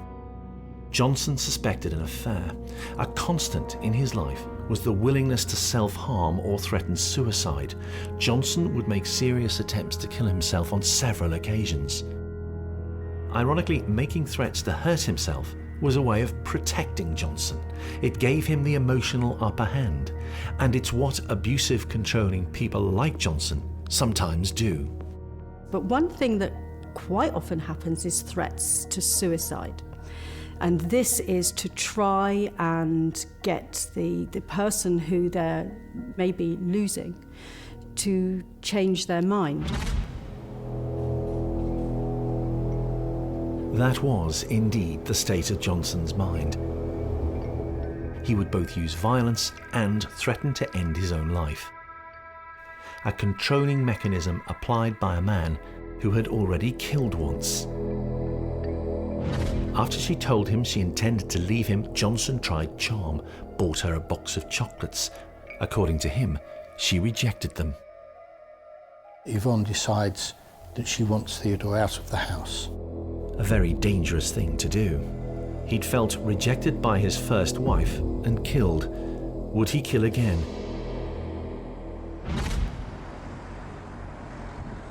In a North London police station, a call comes in. 1992, I was the Detective Chief Inspector in charge of the CID office at Holloway Police Station. I'm convinced it was a Sunday afternoon that the call came into the police station apparently from Theodore Johnson. Emergency, which service? When he himself calls the police and asks the police to go quickly to his flat because their child is on its own and he has to go and kill himself. Was Yvonne dead at that point? Well, he had left the flat and gone wherever he called us from. Remember, we were talking 1992, so not very many mobile phones and all that sort of thing. So I think the call came in from a call box.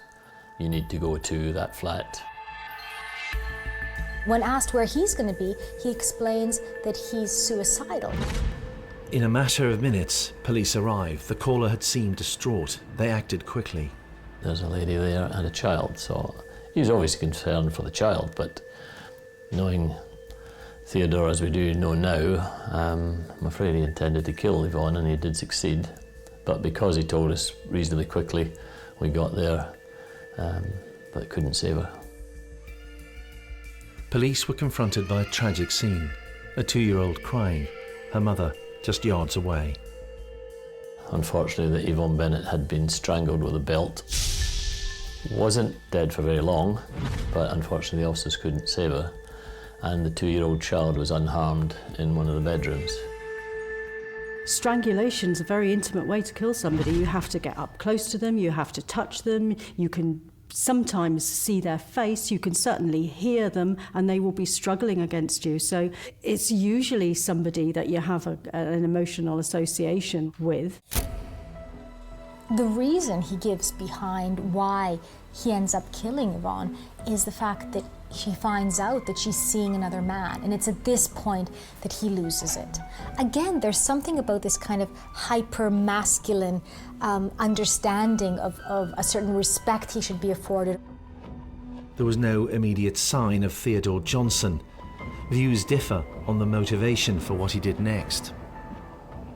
He then, presumably struck by remorse and regret for what he's done, tries to kill himself by stringing himself up from a tree.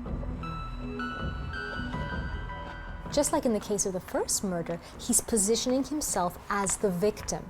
So he's not calling to say, I've done this, I'm the perpetrator. He's calling to say, I've done this, but actually, I'm not feeling stable. I'm feeling so bad that I'm gonna go and kill myself. And in fact, the way that he chooses to try and kill himself suggests that this wasn't an actual threat at all. He tries to hang himself with string. Some investigators have never been convinced that his suicide attempt was truly motivated by remorse. Theodore had gone then out to Barnet somehow in a park and tried to hang himself with a piece of string. Well, string's not going to work in those respects, so he didn't manage to do that properly. So he made big proclamations. He'd call the police and say, this is what I'm about to do. But, you know, A, he'd give people a heads up of this is what they were about to do. You know, he's going to try and kill himself. But B, his methods, you know, seem very odd. You know, no one hangs himself with string that breaks. The suicide attempt becomes vital in the story of Theodore Johnson. Sane people, the theory went at the time, do not choose to kill themselves. At the very least, it's an indication of someone who is not of sound mind. His record showed that he had threatened suicide before even tried it. But was this behaviour part of a pattern of assuming the role of victim? The abused husband who'd killed when suffering diminished responsibility. Now the man who longed to die, remorseful because he'd killed again. The local head of CID began making inquiries about Theodore Johnson and did not expect to discover what was on his file. Obviously we go to check people's backgrounds, their previous convictions, and as I recall, I think that was the only one he had, was previously killing his wife up in Wolverhampton. Circumstances of that one came to us again as quite a surprise that he had pushed his first wife off a 9th floor balcony. It's appeared to me from what I read about it and research that it was a very deliberate killing. That was a conclusion that Detective Nichol reached. The facts seemed to suggest it. So he was surprised at the outcome that he was now reading about. A verdict of manslaughter. But to me, that was murder as opposed to he was convicted of manslaughter. Theodore Johnson had been released just 2 years after being convicted for his first killing. Was he about to claim diminished responsibility again and so have a murder charge reduced to manslaughter?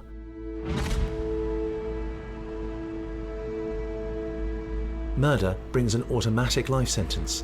Manslaughter can mean a much shorter time behind bars. If Theodore could prove a mental issue had caused the second killing of a woman, maybe he would be sent to a hospital facility. His suicide attempt established that he was not sane enough to be held responsible for murder. Surely, history could not repeat itself.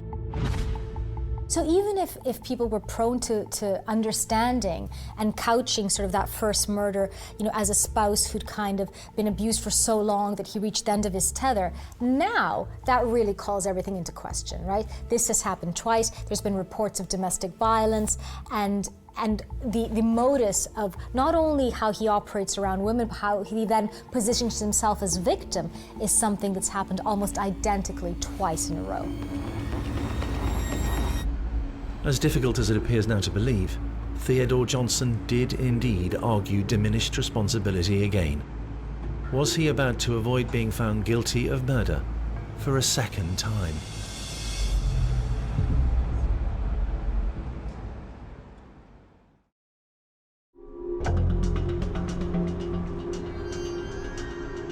In 1992, Theodore Johnson appeared before a court at the Old Bailey.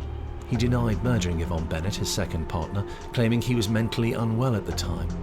Amongst the evidence he offered, his failed attempts at taking his own life. Certainly his history of suicide attempts may have been seen more as a mental health issue than a control issue, and that actually might have supported his diminished responsibility plea. The court accepted that his attempt at hanging himself from a tree with a string was evidence of a disturbed mind. He was able to plead manslaughter by reason of diminished responsibility and ended up yet again being sent to a mental institution rather than to prison. His admittance to a psychiatric unit is quite strange, but there were other things that came into the picture, like depression, and he had a history of suicide attempts, which probably made it look more like he was a man with mental illness problems. And off he went. It was a manslaughter plea of guilty, diminished responsibility, and he was given a hospital order. Now that's a secure hospital, and in most cases, and as I say, my anticipation at that time would be he'd be in for a very long time, if not forever. At least for those who felt he should have been found guilty of murder, there was some consolation. It was unlikely Johnson would ever be released from a secure unit. For criminologist Jane Monckton Smith, the verdict was a byproduct of different times. Though there's no defence of crime of passion, domestic murders are often seen in that context.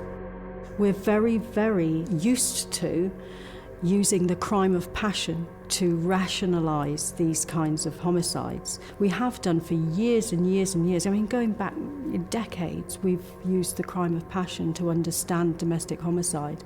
And what Theodore Johnson was saying was just underlining what we think we already know about this kind of killing. So it doesn't surprise me that it was successful. Theodore Johnson, father of 3, killer of 2 partners, was locked up, very possibly never to be released. Except he was. He convinced carers he was no longer a risk.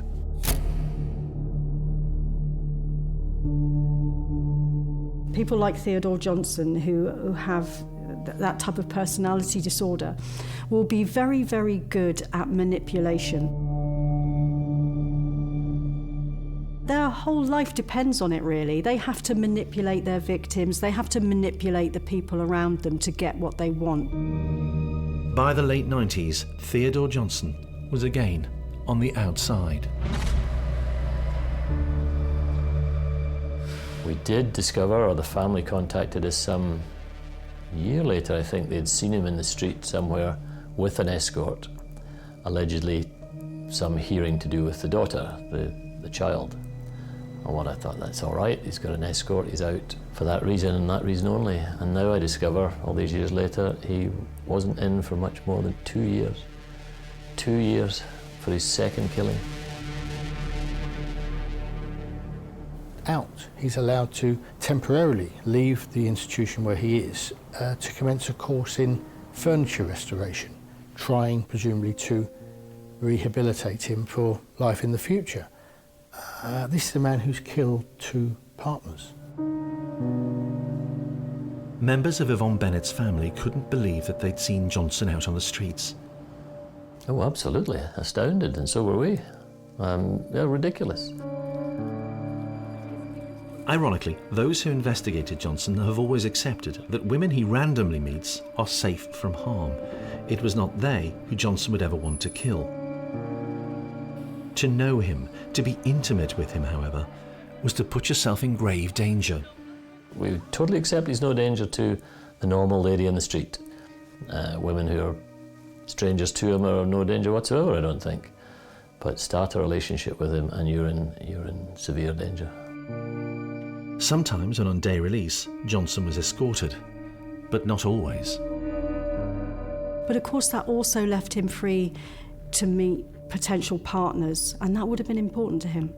He's allowed to leave again on unescorted visits to gain an apprenticeship around furniture restoration, and it's during one of these visits that he meets Angela Best.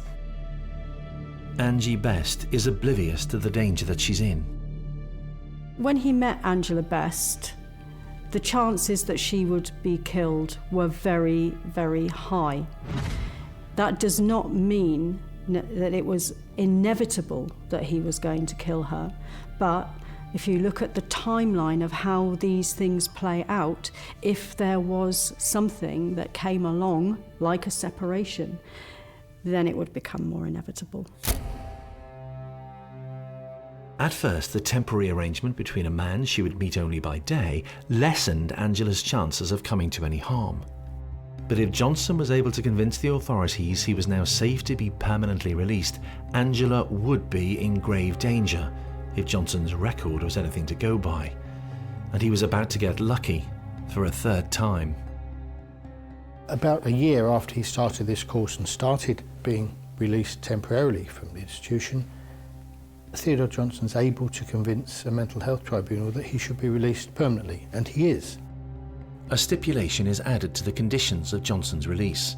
He could not start a relationship with another woman.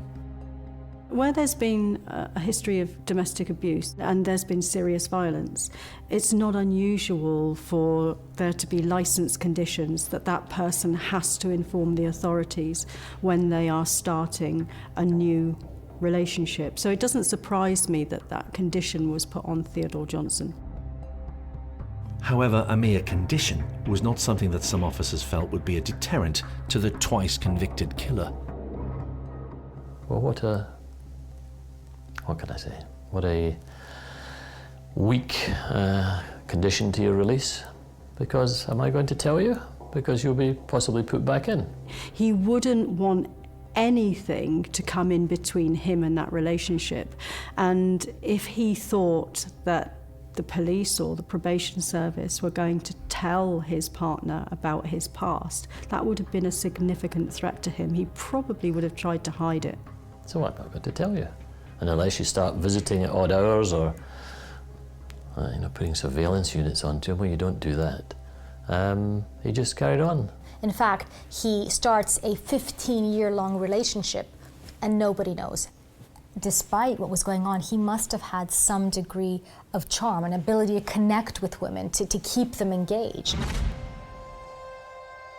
Johnson had killed 2 long-term partners. How could he justify starting a third significant relationship? Having a woman in his life is something that Johnson appears to simply have needed. There's obviously something in his past that has destabilised him in some way. He maybe doesn't feel safe in the world, he didn't feel loved, lots of different things like that. And he feels that he can get those things through a relationship, but it's a relationship he has to own and control. So whenever he comes out of prison, the first thing he's going to do is go and seek out another partner. And his third long-term partner, Angela Best, seemed happy enough with Theodore. So when he's released, he actually moves in with Angela Best. So he's lying on both sides. To the authorities, he's lying and saying, no, there's no relationship with a woman, even though he's living with someone immediately.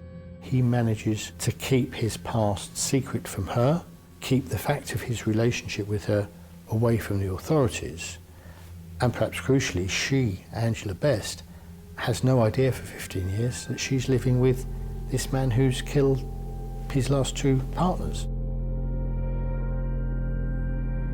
He's lying to her consistently as well. She does soon suffer the same fate as the 2 women he had killed. So it became clear that he hadn't changed at all, really. It had just taken him a little bit longer to get to the stage where openly he was abusive to Angela. But he clearly had treated her in the same way as he'd treated his other 2 partners. In 2006, 2011, 2015 and November 2016, Theodore Johnson, in planned meetings with his probation officer, lied by denying he was in a relationship, and he was believed. In the warped world of Theodore Johnson, a woman he barely knew was safe. And when things are going well in a relationship with Johnson, a woman seems to have been safe. How would Angela Best's time with Theodore work out? So they're in this relationship for 15 years before Angela Best actually finds out about Theodore's passing. I think it's very difficult to try to imagine what it must feel like having been involved in a committed relationship for 15 years with somebody who's got two such dark and terrible secrets and kept them from you. It's at this point that she leaves. By leaving him, she had rejected him. By discovering about his past, she was endangering him. She could report the relationship that he had with her, so exposing that he had breached the conditions of his release. And I guess there must be a real fear in her mind as well that I've just split up with him, or I'm just trying to split up with him. And is this how it's going to end for me as well? You know, do I need to be especially careful now? She did. Johnson only knew one way of dealing with things when relationship issues caused him to get angry. He killed.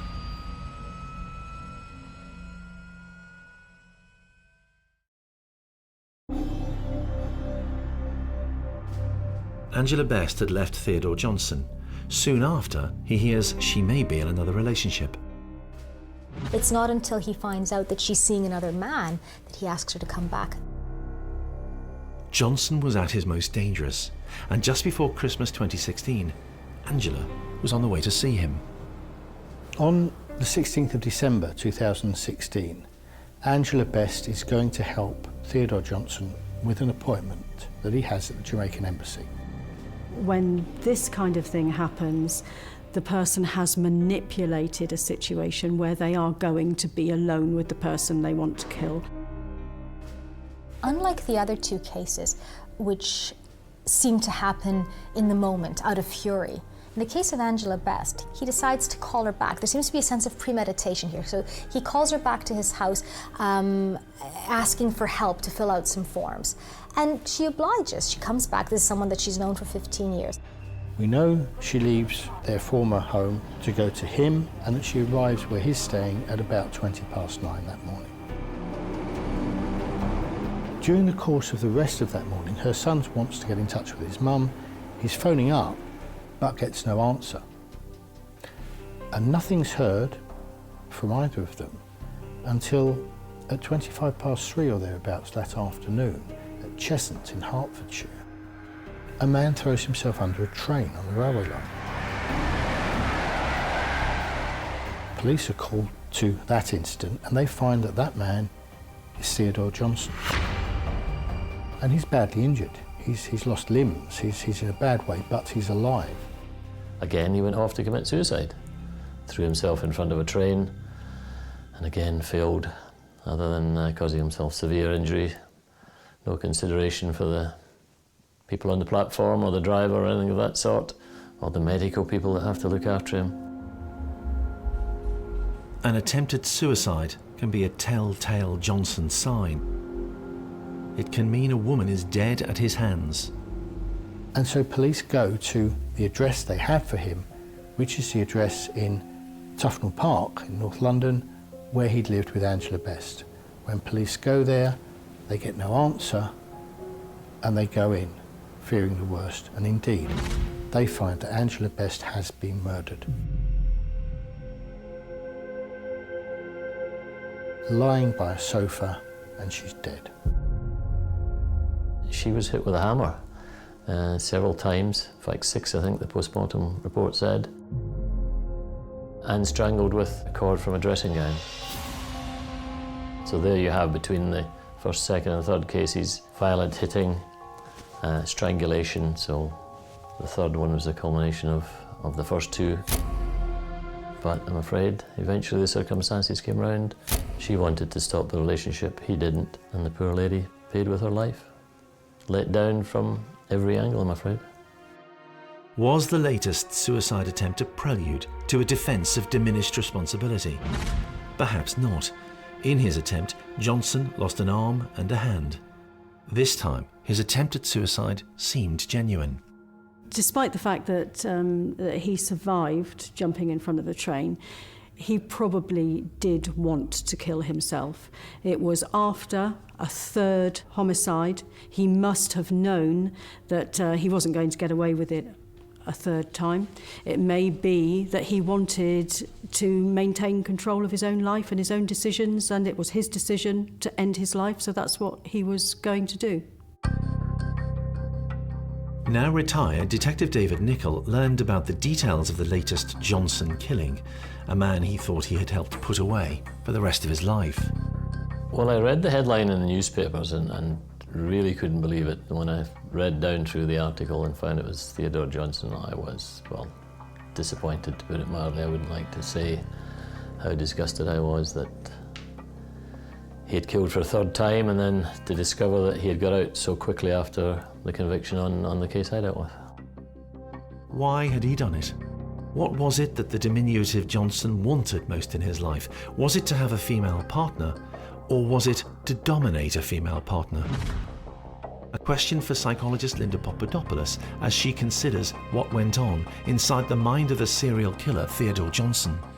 A lot of his actions speak to his need for control. So while things were going his way, it seems that it was fine. As soon as someone, came out of line, he would, it seems, resort to violence. And this was evidenced by how often he was, called the police in to kind of deal with domestic disputes. And then ultimately, the fact that time and time again, 3 partners in a row end up being killed when he feels somehow that he's been disrespected, somehow when he's lost that control. True to form, when Theodore Johnson was accused of killing Angela Best, he refused to accept it was murder. He did indeed look as if he was attempting to get the charge downgraded to manslaughter on the grounds of diminished responsibility. There was a real possibility that he would again escape a life sentence.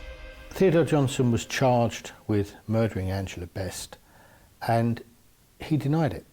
And he denied it right up until the first day of his trial at the Old Bailey in January 2018.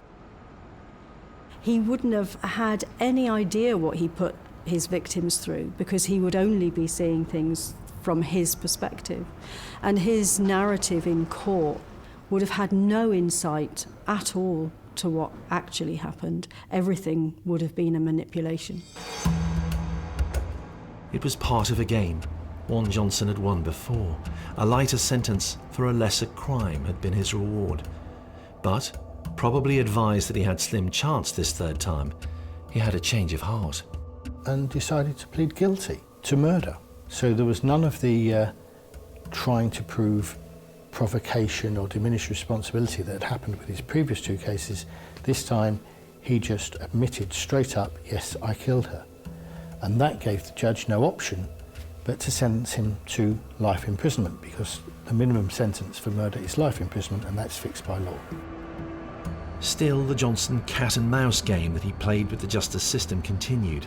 The judge recommended a 26-year minimum prison term, which would have made Johnson 90 years old on release. He, presumably on advice, appealed that length of time, and the Court of Appeal looked at it and decided, yes, it ought to be altered, but it ought to be put up. And they raised that figure to 30 years. So he will spend 30 years in prison before he can even be considered for release. Yvonne Johnson had been thrown from the balcony of a high-rise flat after being beaten repeatedly with the nearest weapons that Theodore could find. Her sin was to ask Theodore to dress well for church. So this was very much about ensuring that they knew who was boss, that they didn't step out of the parameters, that he felt represented this man that he needed to be in his eyes, this kind of hierarchy of who was in charge, who was in control. Yvonne Bennett had been strangled with her belt. Her sin in the eyes of Johnson was to fail to submit to the regular beatings that she received. I think what we're seeing here is someone that possibly felt less than, perhaps because of his size, perhaps of his experiences of being devalued or not respected by those around him. The sin of Angela Best was to have uncovered the truth about the man who hadn't told her of the 2 others he'd already killed. So that when he found someone that was in his life, he felt in order to control them, he had to subjugate them. He had to be the powerful one, to put them in line. The 3 women, unwittingly, had become a unique part of recent English legal history. In his 46 years as a Met detective, David Nichol had never seen such a case. Theodore Johnson is a unique serial killer.